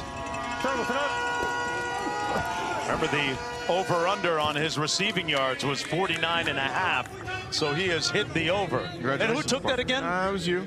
It was you. We should revisit some of these. Our crew has already won their bet. They had Arlington scoring the first touchdown. That happens. Congratulations to the crew, the staff, our producer, Chris Damiani. That Tyler Vaughns prop was like stealing, man. Second and 7. Let me correct myself. They had Arlington, the first score being a touchdown. Arlington's field goal was the first score of the game. 63. So that's right. They actually lost. 63 or 3. 6-3. Gotcha. All-star offense, number 63. 5-yard penalty, remains second down. We were talking to the coaches, especially Chuck Long, about Tyler Vaughns, and said that Vaughn's secret sauce was his ball skills. Gets his hands up really late and able to make some great catches. Left chip. 62 short, checks out. What happened? We good? Hey, we good? All right, here we go. Arlington 8 penalties for 76 yards in this game. Second and 12. Perez. It's caught. No, it's incomplete. Out of bounds. But there's a couple of flags in the area. All right, what do you guys have? Let me hear it. Defensive pass interference? Number 6. Okay, and the pass was incomplete, so we're going to go take it at that spot anyhow? Correct. Okay, thank you. Spot foul. Pass interference. Defense number 6. The ball be placed at the spot of the foul and include an automatic first down. Hey, getting back to Tyler Vaughns, you know, he said that the fact that he's able to be so athletic and dynamic in the air and on the ground, he credits his high school ballet class with helping him with his skills at wide receiver. See, that was the problem. None of us that I know of on the crew took ballet in high school. I don't know about Aaron and Cole, but Lynn Swan reincarnated. Oh, there it is. Out to the edge, complete to Burnett. And he picks up a couple of yards. Going back to last week, Tyler Vaughns with some midair pyrotechnics, some fireworks. Look at this. He just does such a tremendous job of timing his jump, meeting the ball at its highest point. He's got really strong hands. That one. That's one that you get framed and put on the mantle, I think.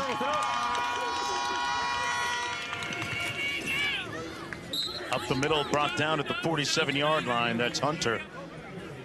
What are your thoughts of him being on an NFL camp list somewhere right now? Well, I think he certainly has shown the ability to go up and catch the ball in the air.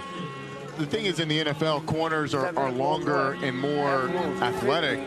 So he's going to have to show the ability, if he does get an invite, which I think he's earned that, he's going to have to show the ability to separate from those more athletic corners, and he has to continue with the ball skills. 3rd and 2, they go empty.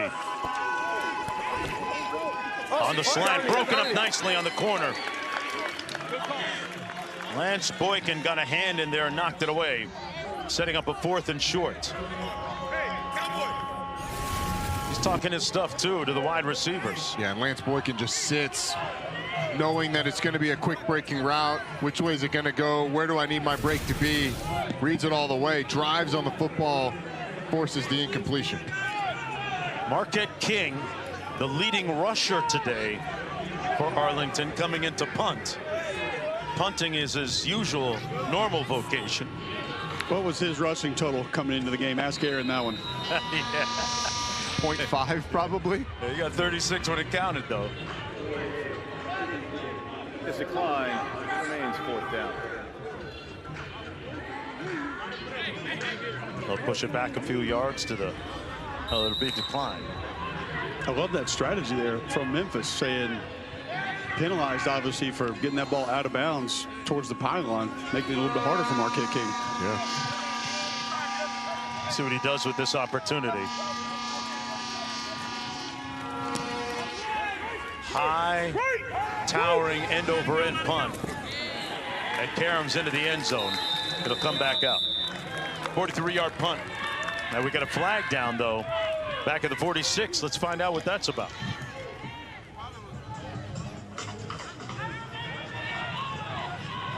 Got a flag down. Result to play touchback. Personal foul, face mask, kicking team number 86. The 15-yard penalty will be enforced after the touchback. First down Memphis. Boy, Arlington having a bad day when it comes to penalties. That's their 9th. And they're approaching a total of 100 yards on those penalties. That penalty was just a really silly one. I mean, the blocker releasing to go up the field, and on the way out, grabs a face mask to sort of power himself forward. It just wasn't a smart play. Fucking ridiculous. Momentarily, mental lapses have really cost Bob Stoops' team during that 4-game losing streak. And we've got a new quarterback from Memphis, Dresser Wynn, in the ball game. There's a look at his numbers on the season. See what he can get going here. Prince in the backfield beside him. He'll hand it off. And Prince will make it to about the 40-yard line. No gain on the play. What do you make of the QB switch at this point? Yeah, it's interesting because E.J. Perry certainly wasn't at his best throwing the football. Had a couple of missed throws over the course of the game, so maybe they were frustrated with that. But Dresser Wynn is a guy that's just as experienced as E.J. Perry this season. Had those 3 starts in the middle of the year where he showed some flashes. 18, so maybe they're looking to turbocharge this passing game, as the run game hasn't really been going for them so far today. On 2nd and 10, Wynn incomplete, way out of bounds. It'll set up a 3rd and 10. Yeah, guys, definitely interested because, you know, talking with Coach Turner before halftime, like I said before, seemed like he was mostly pleased with the quarterback play from EJ. Just a couple of those passes towards the sidelines, frustrated there, but definitely had the big play down the field, and we got a 1-score game. So don't think it was bad enough to make a quarterback change, only down 3 points. Watch the game. I agree, Aaron. Hey, it's 3-3 spinner. But DJ Perry also wasn't lighting the world on fire. 18 to 50. Rondo. He's looking for a spark. Underneath, complete. Nice move. Stove. And across midfield. Actually ended up being Isaiah Henney, and this is one of those throws to the outside. Dresser Wynn on time, drives it outside.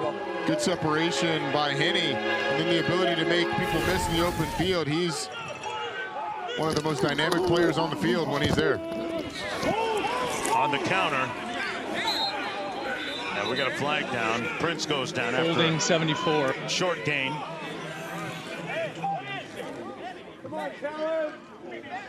They won't take it. He's on the ground. Shut the fuck up. Holding penalty against Memphis. Take it back. Holding offense number 74. 10-yard penalty. With the first down.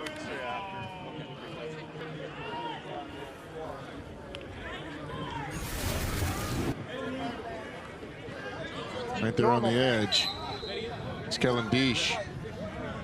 as the ball tries to bounce outside, just doesn't let go, doesn't disengage from the defender. Taco Charlton does a nice job of selling it for him on the edge as well. 1st and 20 now as a result. Wynn and his own offensive lineman sitting in his lap. Puts up a duck, and it's caught at the other end. Wow! 1st down inside the 25. What a grab by Washington.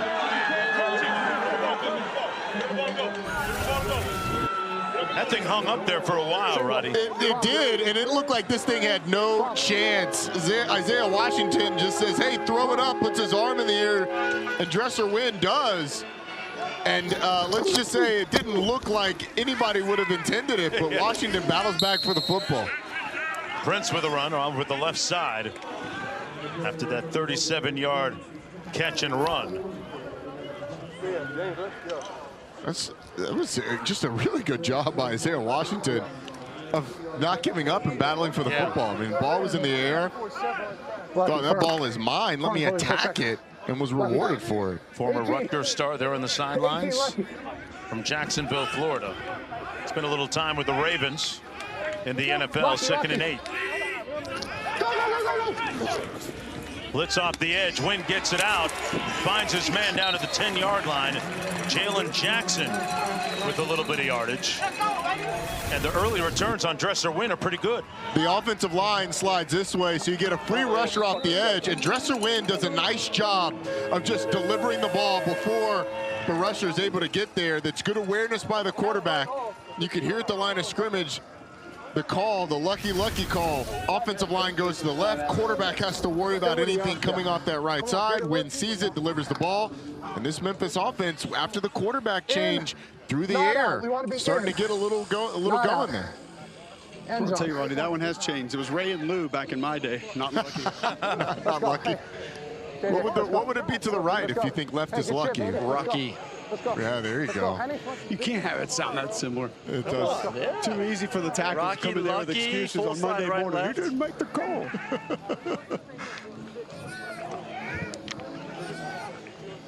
Either way, it's a great job of understanding. And Aaron, how hard is it when you've got slide protection going one way, free rusher coming to the direction you have to throw? How hard is that? Well, you want the free rusher coming to your side, your right arm, so it makes it a little bit easier. You know, hey, if there's a guy in my face here, like you saw right there, at least I can sidearm and get in around him. If it was going to the left, a lot more difficult to change your arm angle. Monday. Hey, 40, quarterback out of UT Martin. Spent a little time in the Canadian Football League with Edmonton. Yeah. Hands it off. Nothing doing that time. Down to the 9. Jackson stopped up by Caleb Johnson. Boy, Caleb was a guy Marvin Sanders, defensive coordinator, told us that they really wanted to see what he could do. Wanted to give him extra opportunities in this football game. He's shown a lot of speed this season, but hasn't necessarily been an every rep guy. You see the anticipation right there, running through the line of scrimmage, making a play. Excellent job. I thought he's done a nice job, Cole, because on that drive at the end of the first half on the E.J. Perry quarterback read, he was the guy that bounced that thing outside. He's done a nice job. Wynn surveys out into the flat. Boy, nice catch. Jackson tried to get up, brought down immediately at about the 11-yard line with 6.5 minutes to go in the third quarter. Want a little more touch on that throw, Aaron? A little bit more touches, a little bit off. I think he wanted the tight end to bend across the face, that too high safety. He ended up taking that route, so his feet, quarterback-wise, Wynn were all over the place there. But yeah, put it on him, let him catch it with some space before the DB comes up to make the play. God, it's always somebody else's fault. Always, always. Offensive line, the receivers ran the wrong route. I just want to point out that's basically an Odell Beckham Jr. catch by a running back. It was nice. For a no-yard gain. Go, go, go, go, go. Wynn given plenty of time, now moving, lunging forward to about the 11, where he got crunched by Darrell Johnson, who actually was the one to trip him up. So 4th down coming up. It was caused by the coverage. It's a nice job down the field of Arlington secondary, locking up the receivers for Memphis and forcing the field goal attempt. Matt Coughlin coming in. But I think you would call the quarterback switch.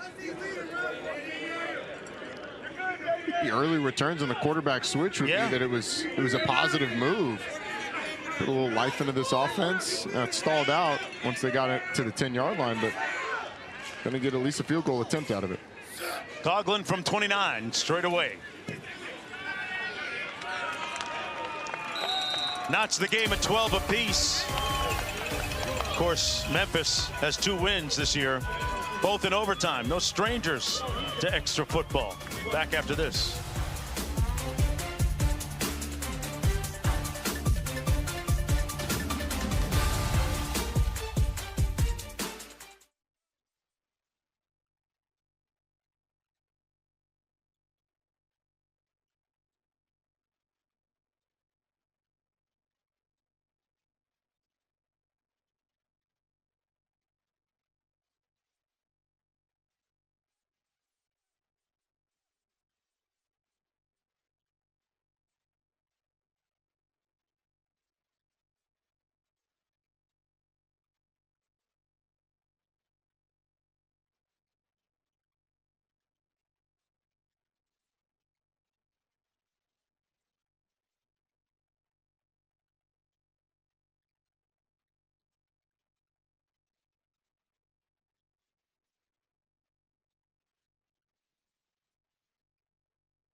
We're down here with Coach Turner right now. Quarterback change to start the second half. Worked out with 3 points on the board. What went into the change, though?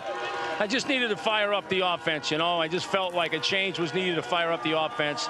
EJ's a good player. He's a good quarterback. I just felt like we needed a spark, and we just got one. So you can see we moved the ball right down the field. I feel real comfortable with the decision. What does Wynn do well that you expect to see here in the third and fourth quarter? He'll manage that offense really well, you know, so he can throw the simple passes that we need for him to maintain these drives.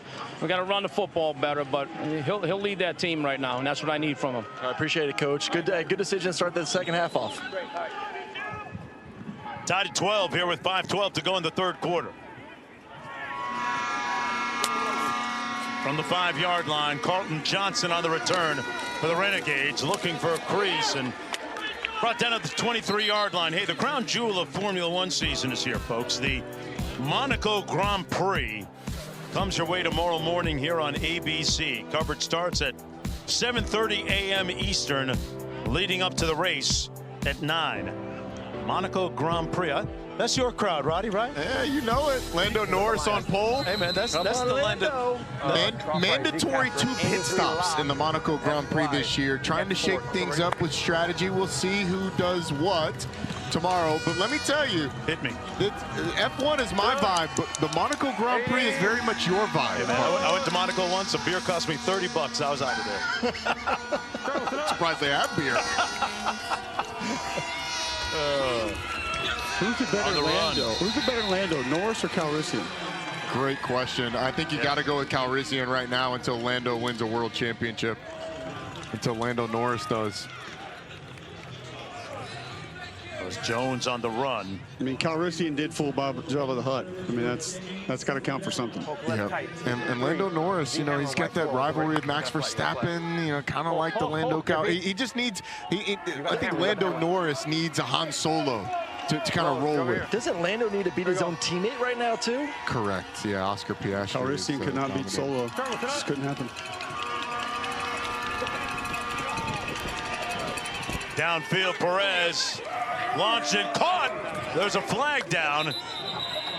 Winstead hung on to it, but let's sort out this illegal penalty. touching. Yeah, I got illegal touching. Correct. Obviously, the first one to go out. Correct. Yeah. Got illegal touching. Number 14 went out of bounds on his own. Was the first to touch the pass. So illegal touching 14 of the offense will lose down to the previous spot. So we're going to go to third down. Okay. Illegal touching, offense number 14. Went out of bounds, was the first player to come in bounds and touch the ball. That's a loss of down at the previous spot, third down. You heard the call, let's look at the play. It's going to be down to the bottom of your screen down here. And Isaiah Winstead clearly goes out. You're going to see the hat of the official be thrown on the field. That signifies that, hey, a player has gone out of bounds. And if he's the first person, if he goes out by himself, and he's the first person to touch the football, and it is illegal touching. Perez fires complete. Vaughn's sure-handed receiver at the other end of that rope.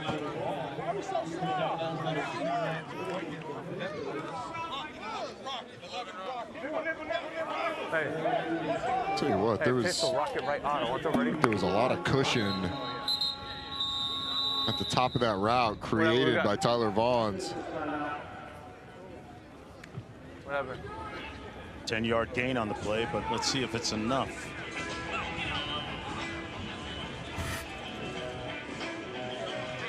It's our true line measurement. First down.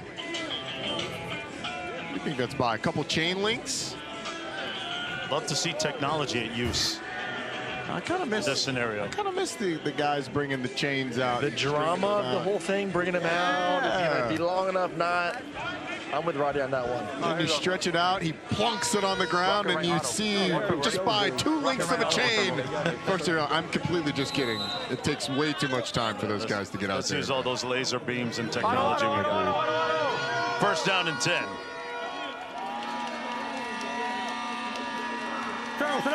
Burnett in motion on the jet sweep. And Burnett going to be dragged down at about the 34. All right, let's go tempo. Let's go tempo, triple right. Blaze 3, triple right, blaze 3. Blaze 3, blaze 3, blaze 3, blaze 3. Blaze 3 on turbo. Let's go. Turbo, turbo. Access. The call is tempo. Wonder if they're going to go tempo after this play, or is that part of the play call? Perez into the boundary, caught at the 43. That's Payton. Monte Payton out of Tennessee. 26-year-old. Who was wide open. I don't think this is part of the design of the play. I think Luis Perez just sees Cameron Dantzler, the corner rolled up, and then start to come into the backfield like he's going to blitz. And then you just get the receiver, Javonte Payton, fading away from the safety, and he's wide open. I was going to say, Roddy, it looked awful familiar to a late play last week. Yeah, better be careful improvising for Luis after what happened. Good point. Yeah, Dantzler has a pick 6 from a week ago as well. Taking a shot downfield. That's going to be a flag and some pass interference. Kyrie Woods was defending against Payton. Defense number 28. 15-yard penalty from the previous spot. Includes an automatic first down. I agree wholeheartedly with this call. That's against Woods. Contact made. It's contact. There's a grab and a turn as he tries to knock the ball down with his offhand. I mean, if he doesn't grab and turn the receiver, he's fine with that, just the launch to knock the ball down, but a little too grabby. Peyton split wide to the top of your screen. First down and 10. Jones trying to keep those legs going, nowhere to go. Picked up about 2 yards on the play. Dowell making the tackle. I did like the decision by Arlington to take a shot down the field, though. Yes. I mean, so much of their offense is predicated on the timing, short passing game, high completion percentage, moving the ball down the field, keeping the defense honest with a shot. I like it. They're going empty here. Now they bring Jones back into the backfield.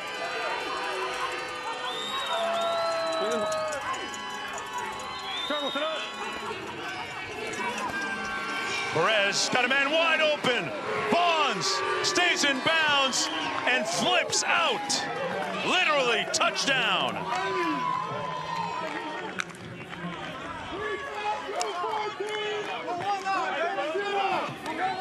They made it look easy that time. Perez and Bonds. This is like stealing. You're going to get a slant and go, a sluggo, but watch this safety too, who works to that side of the field. There's nobody over the top after Bonds makes that second move and gets past the corner. Now it's just up to Luis Perez to put it somewhere where his receiver can get it. He puts it on the money. Tyler Bonds goes flipping into the end zone. Almost stuck the landing. Arlington now with a 6-point lead. They'll go from 4-2 from the 5. Perez going through his progression, going to be sacked back at the 12-yard line, so they won't get the 2-point conversion. Jackson making the tackle. Perez with his 8th touchdown pass of the season. Bonds with his 4th touchdown catch of the season. It's good fit. It's good fit. Yeah. Wild out a little bit. Why not? Back after this.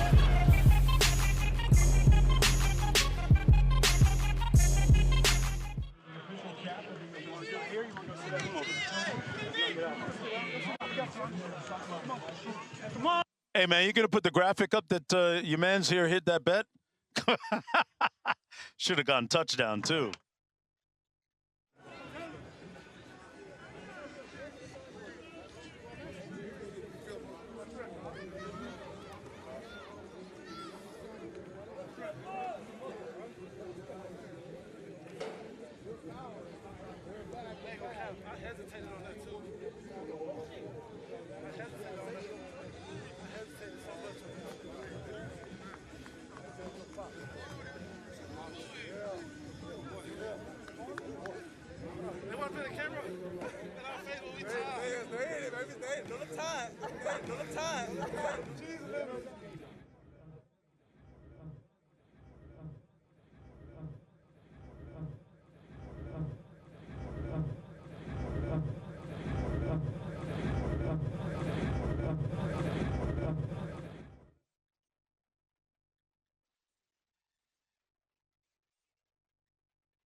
Welcome back to Memphis. Wide receiver Tyler Bonds. We're going to peel back the curtain here of how the offense actually works for the Renegades. You were just telling me that Luis Perez actually made that call. Take us through the coverage, why he made the call, and why you guys were able to complete it. The coverage is one right there. We seen that going into half, that they did the similar thing in terms of jumping on our slants. They actually got us on the third down, which invited the pump to set up for this drive. So when we came back this next drive, we went on the ball on the quick with no play. Seen where they were in, we got the coverage that we wanted, and we pumped it. Luis made that call himself. Now, no gloves. Tell us why. I really don't like gloves. I didn't start wearing gloves until I got to college. My college coach was the one that influenced me to wear gloves more than anything. Hold on, you told me he made you wear gloves. He made me because I dropped the ball in practice, and I didn't have any gloves on. So it was like you didn't have no gloves, but I still do it. Who would do that? What, no gloves? The coach. T. Martin. Oh, okay. That's a Tennessee hat for you right there, I guess. And that was at USC. Now, the guys were talking about ballet a little bit earlier. Yeah. Oh, so did you learn that from Lynn Swan? Like, how did you know that you could do the ballet at USC? So I did ballet in high school for fine art. It was something that we had to do in terms of like our curriculum. Once I did it, though, it was something that actually applied to the game itself, just in terms of landing, falling, and also just jumping. Can you give me one move right now? Like one ballet, anything. You feel me? You run, 18. And then you go back. 18. Jate, there you go. Jate. All right, so just one pump. Got it. And apparently you didn't have the celebration down pat either. Nah, okay, so look, we were supposed to flip in the end zone together. They should have met me on the field, but by the time I looked up, it was there by myself. I had to flip in. There you go. Thank you. No problem. Thank you. All right, guys, covered a lot there, but had to try to get it in. Coming to the next local ballet as well, Vaughn's. Great job down there, Cole. Find you another interview that's going to break down adjustments at the line of scrimmage, ballet moves, and celebrations. I don't think you're going to find it. Now you know. Jate. 40. Jate. I think I grew up with a Jate. 6-point ball game. Vaughn's having himself an afternoon, over 100 yards receiving as Memphis keeps it on the ground. Prince takes it out to the 38. And that's going to be the end of 45 minutes of play.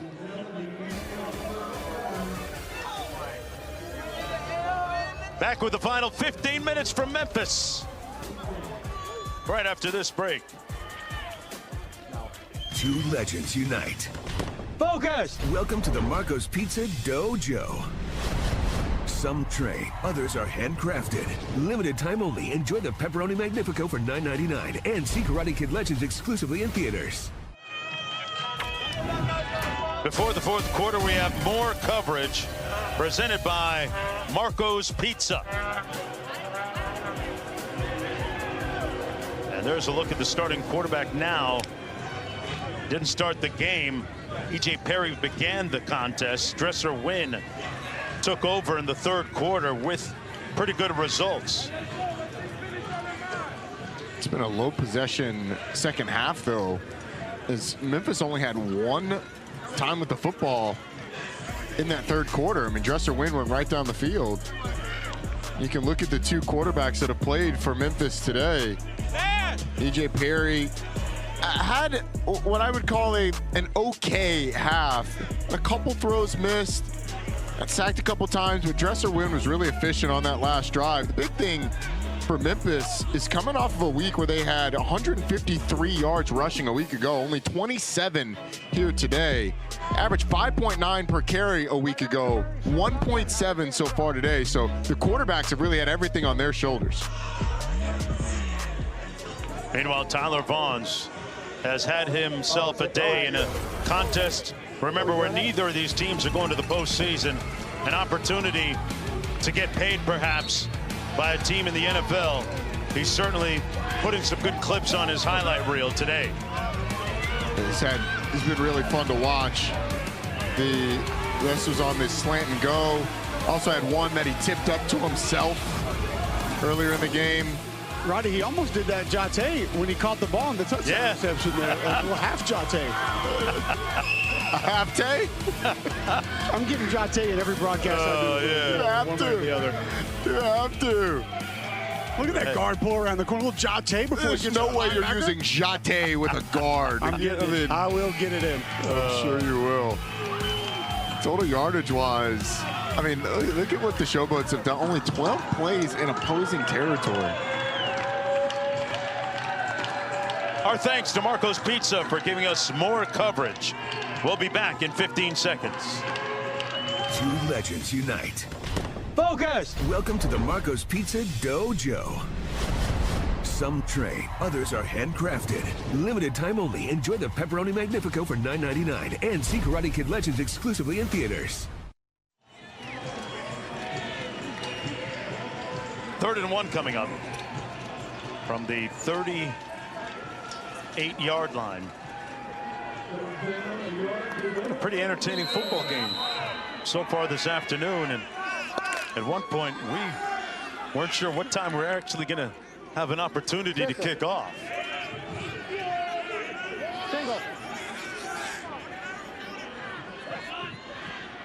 Dresser Wynn in at quarterback. Wilson in motion. Wynn picked off at the 42-yard line. Intercepted right between the numbers of Donald Payne. Hit him in the 1 and the 8. And boy, that really puts a stop to the momentum. Well, all the action of the offensive line and the running back goes this way, so all Donald Payne does is sort of flow and watch the eyes of the quarterback, and it takes him right into the path of the throw. He's able to snag it, and what a turn of events. I mean, 3rd and 1, Memphis decides to throw the ball. Really kind of felt like if the action of the play action and the offensive line is going that way, the throw should have gone the other way, but Cole's with the interceptor. Donald, take us through the play. What was your read? What did you see right there? How'd you make it happen? I got the running back on that play. I know they try to do the quick lands. They done it multiple times this game. Woo, Lord, let me get a little break, breather. You realize you didn't have to do that. You didn't have to run 60-yard celebration. Gotta celebrate, baby. But I just read the quarterback eyes, got in the window, put my hands up. I've been playing catch all my life. I hope I can catch an easy ball like that. Congrats, thank you. Thank you. Hey, Cole, you never know when that next INT is going to come, man. You got to celebrate. I get it. I felt bad going for another question there. He couldn't breathe. Oh, Arlington with the ball down all the way at the 17. I think that's the first cry to the heavens that we've heard in one of these interviews. Usually you just hear those when you're running gases. Ooh, Lord, help me get my breath. Nice jump cut by Hunter. Got to the edge and forced out of bounds at around the 7. J.J. Hunter with a nice burst of speed around the edge. 1st down and goal coming up for Arlington. Remember, they've lost their last 4 games by a total of 14 points. Or else this would be an entirely different season for Bob Stoops' squad.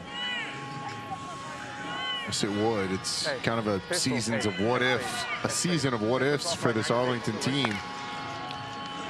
A couple of bounces of the football could have been different. They saw. Yeah, their goal now is to have a better record than they had a season ago when they won 4 games. No, I got it. Out of the pistol formation, and you can hear Perez contending that he got it out in time. Offense, 5-yard penalty, remains 2nd down. The officials beg to differ. Guys in the striped shirts always win. Fucking got that shit. A sloppy game for Bob Stoops' crew. Penalties have mounted. 11 of them, Roddy. They've been able to get enough things going their way. Pistol tray right, 96. X-fade, also ready? 96. God bless it! Ah! Here we go, gotta go. Turtle, sit up. His blood pressure is not 120/80 anymore. Hunter tried to get to the edge, chopped down by Keaton Ellis. Nice open field tackle. Stoops sounded like me when my kids won't brush their teeth. Hey, that's all you said. Interrupt you guys for 1 second. I just want to give the PA announcer / DJ credit there. I've never heard Juvenile back that blank up after a penalty, and that's genius. I feel like he deserves credit. Those are bars right there. That's some bars. You're right. Creativity. Gotta go. Everywhere around the country should be there. Move. 2nd and goal. Hurry up. Get set. Get set. All the way back at the 15. Turtle, sit up. On the around. Good speed by Payton. Turned it upfield. Touchdown. Got in. Wow, Javonte Payton popped that clutch and got in. All set up by the interception. Well, Payton's here. You're also going to see the tight end fake this way and come back and lead. And all Javonte Payton has to do is outrun the defensive lineman. And that for a receiver, if you can't execute there, then we don't need you running the reverse. He's got a cadre of players out front, of blockers out front. Ends up waltzing into the end zone. No Number 3 was never set. Yeah, no Jate. He doesn't have to be on, so you're saying he was never set? Listen to me. Hey, he's saying he doesn't have to be on. He doesn't have to be on unless they don't have enough players. He could be a Just one guy's fucking talking. One fucking guy. Jared. He has to be. There's no eligible over there. Okay, so you're saying that he had an illegal formation? Illegal formation. They had an illegal formation. That's right. Thank you. Challenging the previous play for a legal formation. They have the right side of the line with an ineligible number as the end. The play's under video review.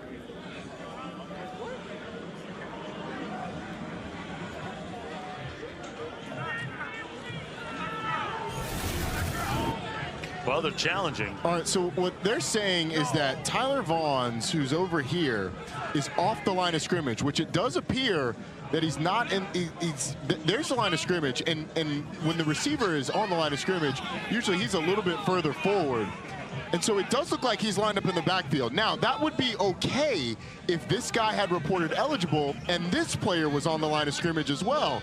But it looks like down to the bottom, I don't think this guy's on the line of scrimmage either, which then would make it an illegal formation. And also, like, the tackle didn't report eligible. So I think it all comes down to whether or not they say that receiver to the top of the screen is on or off the line of scrimmage. And from our look here on the all-22, it looks like he's in the backfield to me.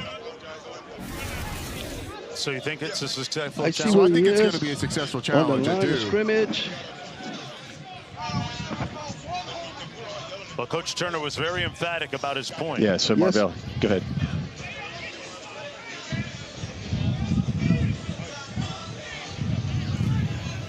Yes, he's challenging the white out. Okay, do you have an opinion? Look at where his head. The ball's just beyond the line. I have him on the line, Mike. I have him on the line. Marvell, you there? I do too. I do too. Even though he's back a little bit with his feet, look at his head. He certainly breaks the plane of the line drawn through the waistline of the center. So deny the challenge, and they do get Marvell? set. Yes, they are set. Definitely set. Do you hear anything, Smooch? No. Okay, have you told them? Hey, Jason. Yes. Verizon Command Center. You have this as a legal formation? Legal formation on the line. Upheld? Yes. Okay, thank you.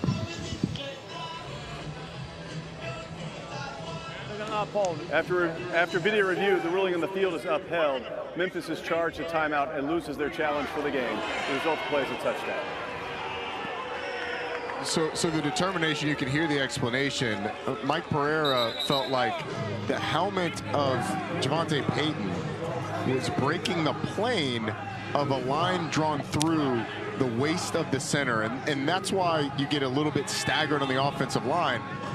From the angle that we had, I'm not so sure, but there wasn't a shot right down the line. Right. And so by the estimation of Mike Pereira, it obviously stood, and it's a touchdown. Holton Ayler's in a quarterback. That's QB2, and we have a flag down. Of course, a little moving up front. Yeah, I don't know. I don't know his number. Yeah. Eight. And they're going to go for 1, not 2. Neutral zone infraction, defense number 8. Penalty is half the distance to goal. Remains the try. That's against Boogie Roberts. Okay, so here's our best shot down the line. And you're trying to draw a line through the waist of that center. Of course, my line isn't straight.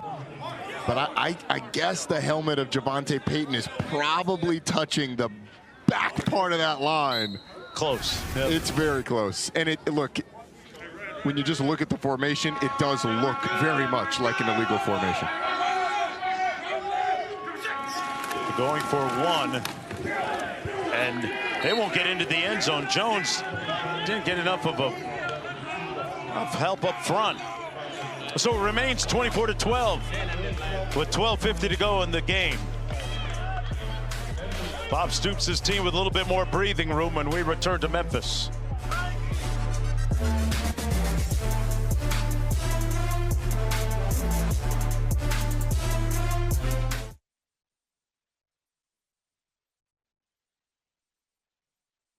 Fucking terrible.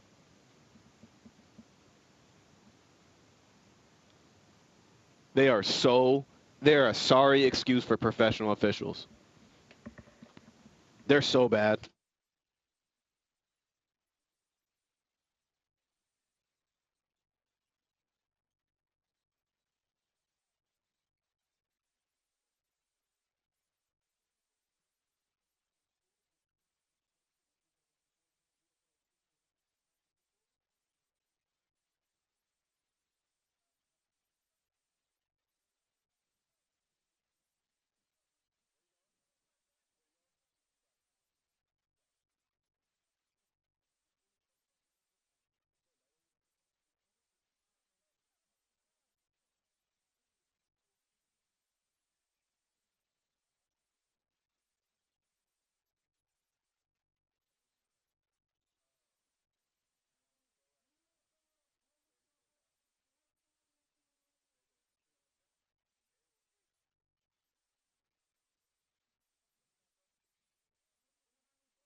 Memphis Showboats are without one of their tight ends this afternoon. Chris Pierce found out this morning that his father passed away and was immediately taken to the airport to go be with his family. So from everyone at ESPN, prayers for the Pierce family as they deal with the loss of his father here this morning. Very trying situation when life reminds you that there are some things bigger than football.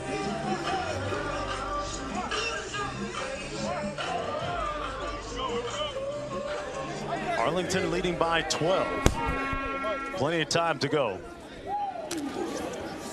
From the 8-yard line, this will be Guerra. Eric Guerra all the way out near the 40-yard line. Hey, the 2025 UFL Championship will be played Saturday, June 14th in St. Louis. Watch it here on ABC at 8 Eastern, or if you'd rather see it in person, tickets start at $29 and can be purchased at theufl.com/tickets. theufl.com/tickets. Talked about it a little bit at halftime, who we thought would be there. I gave my opinion. Cole, who do you think ends up in St. Louis out of the XFL and USFL divisions? Boy, I tell you, it's hard not to say St. Louis right now with the balance that they bring to the table. They had obviously an injury to quarterback, and they've been getting better and better there as we've seen Max Duggan kind of get some things figured out. USFL side of things, I'm not going to go against Skip Holtz.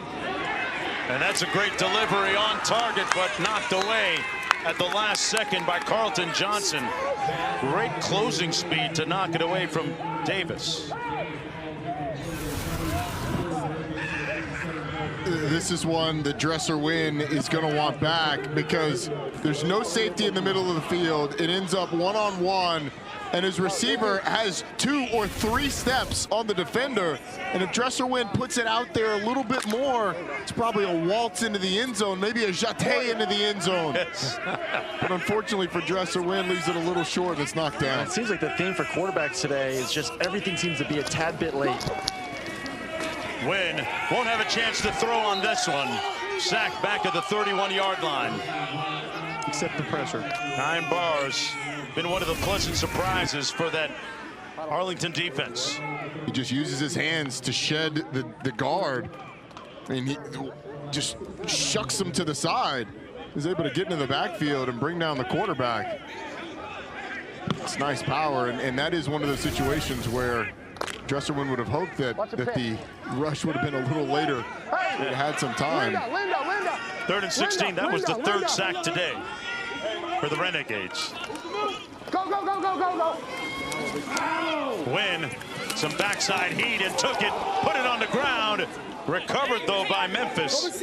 All the way back at the 18-yard line by Willie Taylor, the 3rd. He made the tackle on the play, actually.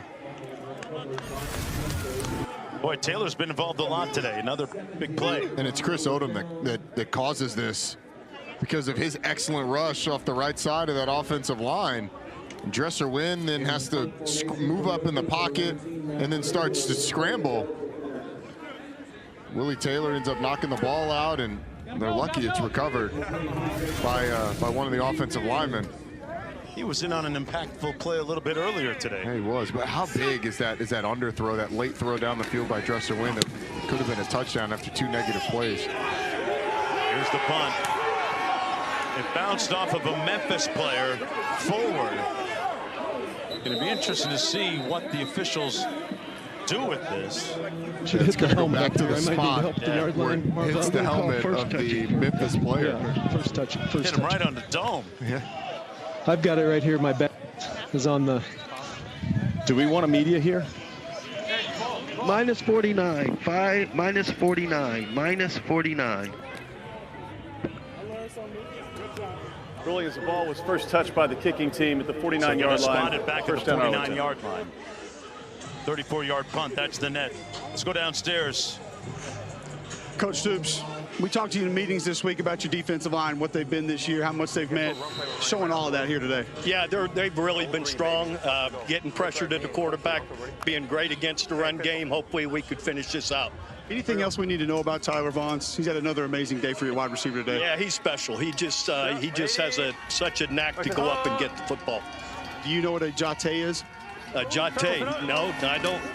Ballet move that he taught us, so I'll let you handle that with him. Well, he'll show me after the game. Thanks, Coach. Hey, we can only hope we can see one more jeté in the end zone. Cole, I was hoping you'd show Coach how to do one of those things. I don't know if I can get that much vert going right now. Hey, man. Dude, look very graceful. Don't mess with those knees, or don't mess with those Achilles, Cole. Don't do it. Second Never and 9. go full Marquette King. On 2nd and 9, Perez gets it out quickly. There he is again, Vaughns. And brought down at about the 44 this time. Less than 10 minutes to go.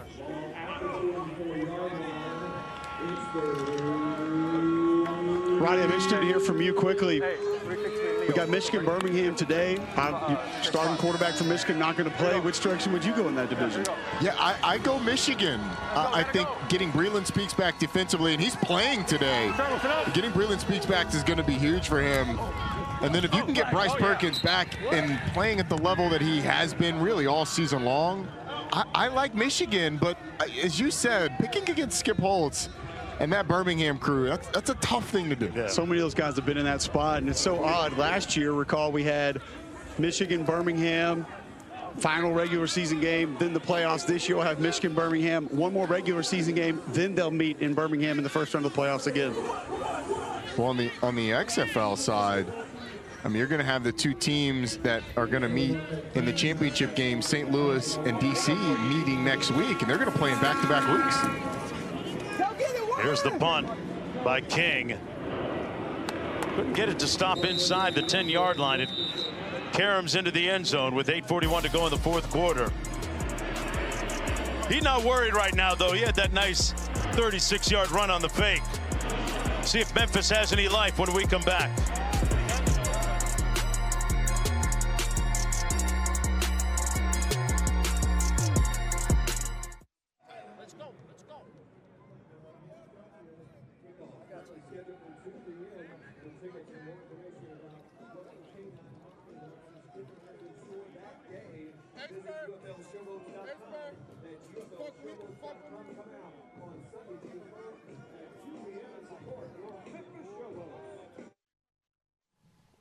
Well, guys, Arlington is a road favorite today, and right now on ESPN Bet.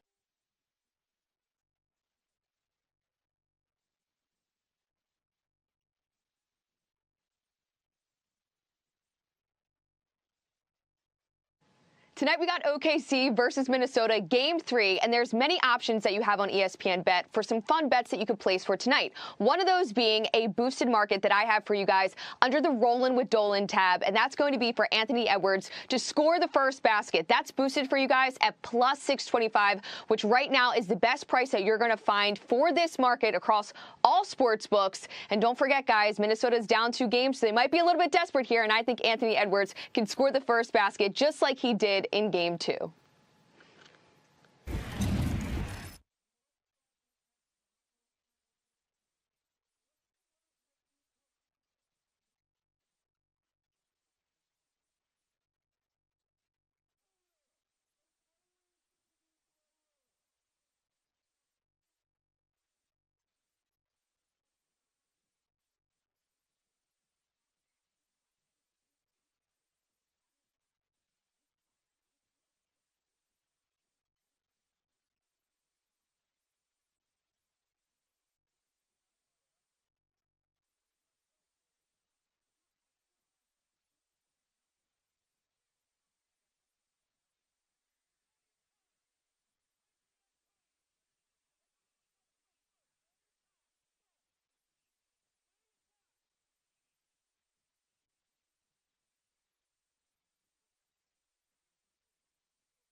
Well, tonight on ABC, the Western Conference Finals shift to Minneapolis.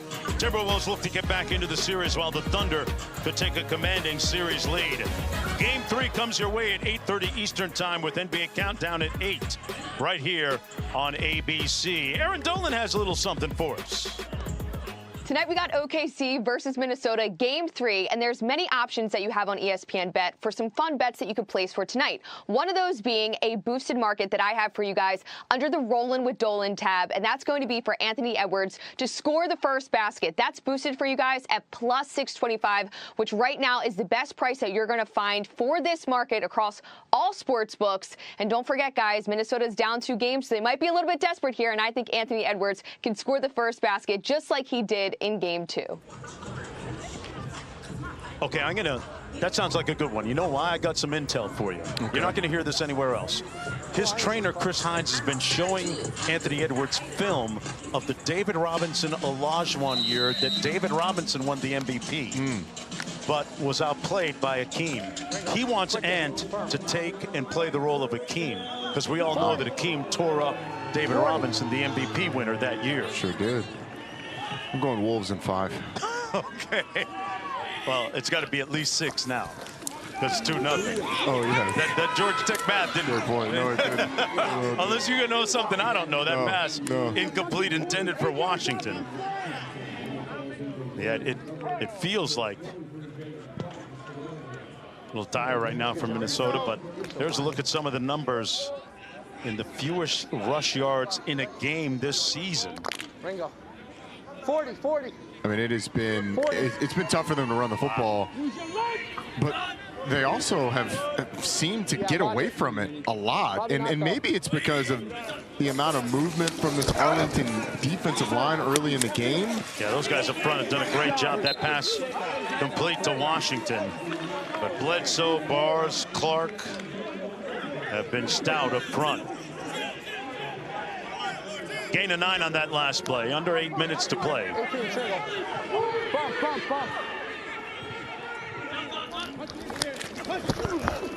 And keep it on the ground over the left side of that offensive line. Prince. So after this week, Memphis will finish off the season against Birmingham, while Arlington will travel to San Antonio.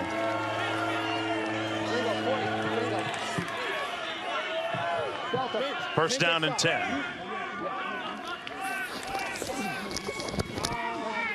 Wynn fires a strike complete at the 46-yard line to Washington. Hey, clamp it up over there. That's why we're in 4 read. 11. Orange, 4 read. Clamp the weak side. Orange. Orange, 4 read. Even. I'm saying clamp the weak side. That's going to be to the top of the screen, the short side of the field. Got those 3 defenders over there, over the 2 receivers. And they throw it in that direction, albeit incomplete, wildly so. Intended for Henney. Sets up a 3rd down and short for Memphis. You're talking about 4-down territory right now. And them going for it. Down by 12. Or maybe not. Am I wrong? No, I think you have to go for it now. You're counting possessions. You need at least 2 possessions to even tie this thing up. And there's no guarantee that you'll get that with the way Arlington's been able to move the football if you don't have a quick 3 and out. And even in this league, quick 3 and outs aren't that quick. And so with 6 minutes left, you got to go for everything. Wynn delivers and incomplete. It'll be 4th down coming up. Tried to force that into a tight window, and would have been a great catch by Lassiter, and Harris there defending. Well, Roddy, to that point, too, I think if you do get this 4th down right here, which they got to go for it, almost get into no huddle mentality a little bit as well. Hurry up! I agree, Aaron. And you saw it after that incompletion. I mean, the clock, once they get the ball set, the clock starts again. And so they're wasting time, which obviously works against you when you're trying to get back in the game. 5 on the play clock. Memphis 3 of 8 on 4th down this season. Wynn on the move. Gets rid of it and incomplete. Arlington will take over on downs with 5:37 to go in the football game. They have been the story of this game. The impregnable defense of Arlington. Yeah, Dresser Wynn's going to get a little rollout, and he's looking for that his tight end out in the flat coming across the formation, but there's nowhere to go with the football. It's a nice job of fighting through the traffic. He might have been able to get the tight end if he led him towards the sideline early, but he had to make that decision quick, though, because there was a little window there, Aaron. What did you think? He's got to throw it. I'm perfect view of it from where it was right now, and Wilson, number 88 in the flat. You know right now, you only need to get his 3 yards. Throw it to him accurately. He catches it. Even if he gets tackled, it's a 1st down. And you can even loft that towards the sideline, too, right? Like, if you can... I don't think you need to loft. I think there was plenty of space. If you put that football 1 foot in front of the numbers, he catches it. It's a 1st down. And you know that's quarterback. That is read number 1. 3 steps. You're going to your right. Ball's out right now. And it's a 1st down. On that last run, Tony Jones picks up a few yards. And, boy, it makes you wonder what Coach Turner's going to do next week and who's going to be QB1. He told us that his intent was to give everybody an opportunity. I mean, I think you go back to the guy who won you the football game last week. Sounds logical. Maybe it's not. Jones straight up the middle down to the 25. I think under 5 minutes to go. I think the reason it wouldn't be a slam dunk to do that is because Troy Williams didn't exactly set the world on fire, and he actually thought, talking about Jim Turner, actually thought about pinching Troy Williams during that game. So it's not like he was the reason that they ran away with the victory. Now, he made some plays in overtime, which did help him to that win. So there's that grit, but you know, there may be something too, just saying, hey, look, this guy won us a game. Let's go with him. On 3rd and 3, Perez finds his man over the middle, complete at the 25. That's Burnett. A 13-yard pickup. 1st and 10 coming up. And what has been an unusual afternoon for both teams, who had to, after taking the field to get ready, had to go back to their respective hotels because of the rain delay and the lightning delay, and then came back and got warmed up and did it all over again. Gotta go. Here we go. Turtle, sit up. Over to the left side, this is Jones. Arlington with 3 timeouts remaining, Memphis with 2. If Arlington's able to hold on here, I mean, the release in that locker room is going to be significant. After 4 straight losses last week, losing by 3 points, losing by 1 the week before that, 6 the week before that, 4 the week before that. All of these 1-score losses where they've been so close. Here they've got a double-digit lead with 3 minutes left. Perez put it on the ground, got it back, and falls down safely at the 24. Kind of like the Tyrese Halliburton losing the handles. And then picking the ball back up. He got the pump fake off, actually got the defender up in the air with the pump fake, Keaton Ellis. Keaton Ellis has got to know better than that. Like, after the quarterback fumbles the ball like that, he's not going to, you don't have to jump 10 feet in the air to bat the ball down. That's a pump fake all the way. I don't know if I'm calling a zone read with Luis Perez, even though he did work on his speed this offseason. I don't know if I'm calling that play, though. He didn't get the Usain Bolt package from his speed coach, right? I don't know if he's calling something.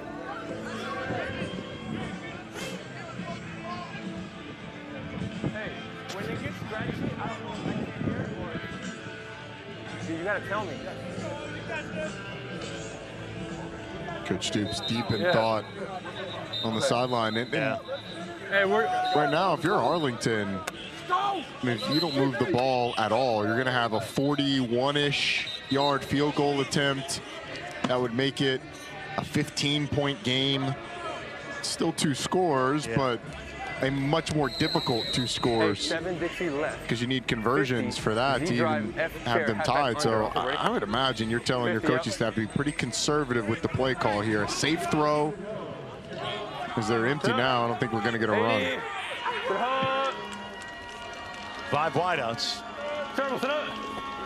On 3rd and 9, Perez surveys, delivers, got a man. Touchdown in the end zone, Burnett on the JOB.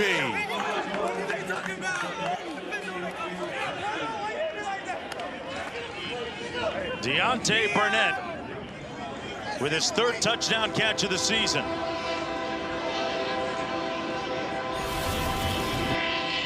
Perez put it right there, Roddy. Yeah, and Luis Perez sees number 31, Keaton Ellis, the safeties, kind of coming down into that hole. So he knows it's going to be single high, one-on-one coverage between Deontay Burnett and Eric Guerra. Little out and up the sideline, and an excellent delivery. And they say, to heck with a safe throw. Let's go out and up. Trust our quarterback, and they got it right. Yeah, Coach Stoops and Chuck Long have praised Burnett of being a pro's pro all year. Paying dividends with that touchdown catch, and Perez eluding the rush, buying time. And that's the end of the play. They went for 2 from the 5. That's a big conversion. I mean, it's still a 2-possession game now. That's why it's a big conversion. If you're able to get 3-point conversions with each score, if you're Memphis, you also obviously need to convert the 4th and 12 that serves as an onside kick. Cole has somebody down there on the sideline. Who you got, Cole? Luis, nice touchdown pass there to finish off that drive. Just kind of take us through what you saw there defensively that allows you to complete that pass. Yeah, they went man coverage. Coach made a great call. A guy won, had great protection, was able to put the ball where it needs to be. Can you take me through the head fake on the drop zone read there, how you were able to get that defender off the ground? Oh, yeah, no, it was kind of miscommunication with the read. Picked it up, was going to throw it, he jumped, and I kind of just, playing it safe, especially with the score and the time right now. Elite athleticism? Hey, a little bit like that, something like that. Thanks, Luis. Appreciate it. It was the speed, Cole. He's the spring king. He's got all the tricks in his bag. He did the reverse Jate. Will you make the other guy Jate? Teja. Ninja mind trick. Henny on the return. And brought down at about the 24, 25-yard line. With 2:17 to go. All right, so if you're Memphis, you're not out of this thing. You need a quick touchdown, a 3-point conversion. And then you... A 4th and 10, another score. 4th and 12 conversion, another touchdown, and a 3-point conversion. But it is possible with the time left. It's like buying the Powerball, Roddy. You got a little more control than you do over winning the lottery. But just a little bit. Just a little bit. 2:70 to play. Dresser win in a quarterback still. Hands it off to Prince. And out over the 30 to the 33. Memphis with 2 timeouts remaining. Arlington the same after that 10-yard pickup. And we're going to call the timeout. Coach Turner pondering his next move when we return.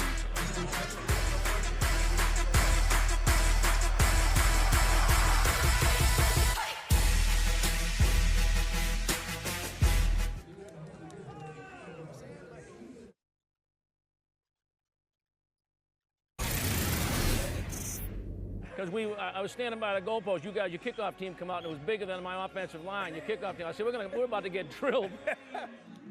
EJ, come here.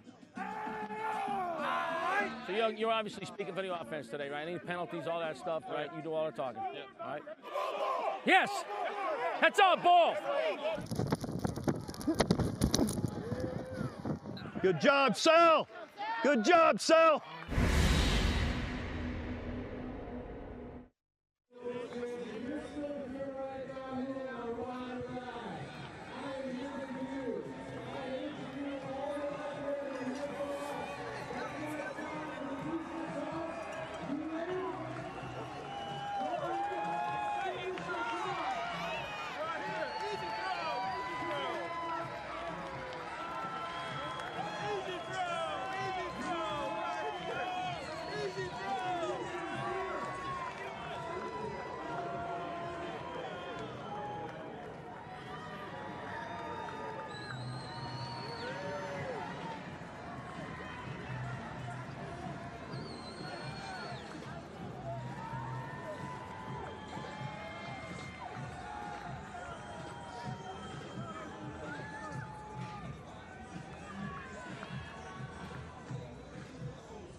Because I was standing by the goalpost. You guys, your kickoff team come out, and it was bigger than my offensive line. Your kickoff team. I said, we're about to get drilled. EJ, come here. So you're obviously speaking for the offense today, right? Any penalties, all that stuff, right? You do all the talking. Yeah. All right. Yes, that's our ball. Good job, Sal. Good job, Sal.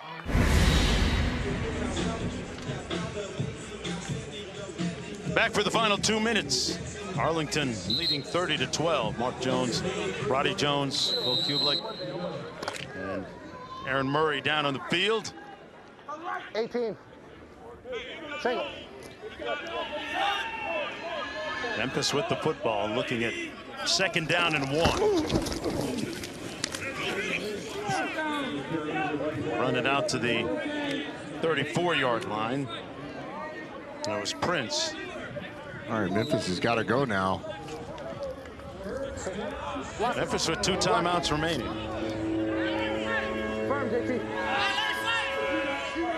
Memphis has had 2 turnovers today that have resulted in 12 Arlington points.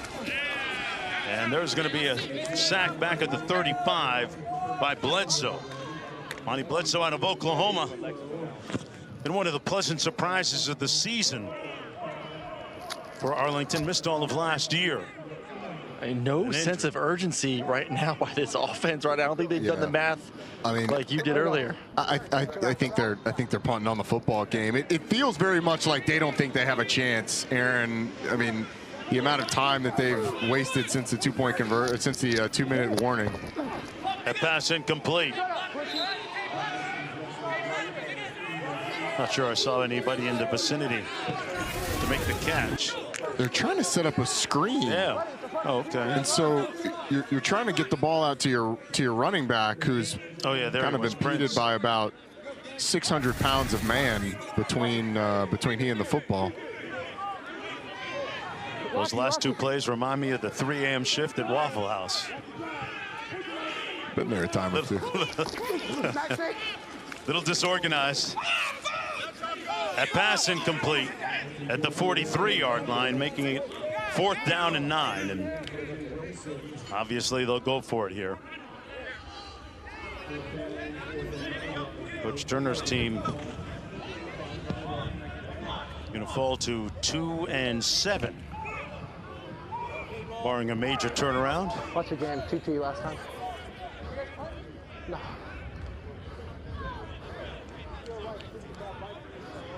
Wayne got put in a tough spot. Had some pretty good moments, but that interception in the 3rd quarter really cost them. Memphis has called their second It took away all of half. Memphis's momentum. I'm not going to take a fucking penalty, I guarantee you that. I'm not going to take a penalty right there, no way. I'm not going to take a penalty right there, no fucking way.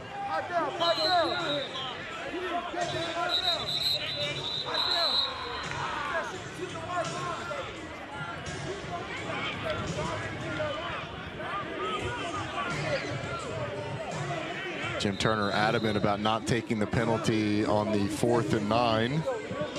No way he was going to take that penalty. You just wish his offense. No way. No way. His offense. I don't think there's any way he's going to take that penalty. I just wish the offense had the same level of intensity about how they were operating. It's just been really lackadaisical since they've gotten the ball back. Coach Turner, the picture of intensity on the sidelines. Wynn pumps. And lost it, got hit. And is going to be sacked back at the 22. That's it. That should pretty much do it for them. Well, they didn't take a penalty. They took a sack. Well, Dresser Wynn actually has a receiver come open down the field to the right side, Dawood Davis. It would have been almost impossible for him to get back to him, but initially didn't like what he saw and then gets absolutely drilled in the midsection by Darrell Johnson. It's a little lower than the midsection. Yikes. Fortunate to hold on to the ball in a painful end to what I think ultimately will amount to a frustrating day for Memphis. They sort of found a way for most of the game to claw within striking distance, but ultimately offense is kind of been the story of the season. The offense just could not get anything going today, especially on the ground. And it makes me think about that old adage. If you don't have a QB1, you don't have one at all. They got 3 different quarterbacks that have started this year. All right, get set, everybody. Turbo, sit up. In the victory formation, Perez takes the knee. What was that? We got to do it again? Okay. Hey, all right, again. Here we go. We got to do it one more time. Let's go. Get set. Let's go. Come on. Arlington will improve to Here we go, boys. Here we go. 4-5 with the victory today. Turbo, sit up. And with a win next week, we'll finish with a better record than they did a season ago. Hey, good job, fellas. Silver lining to an otherwise disappointing season for the Renegades and Bob Stoops. Hey, again, player. Good to see you again, bro. You good, all right? Perez throwing for over 200 yards as Arlington wins it 30-12.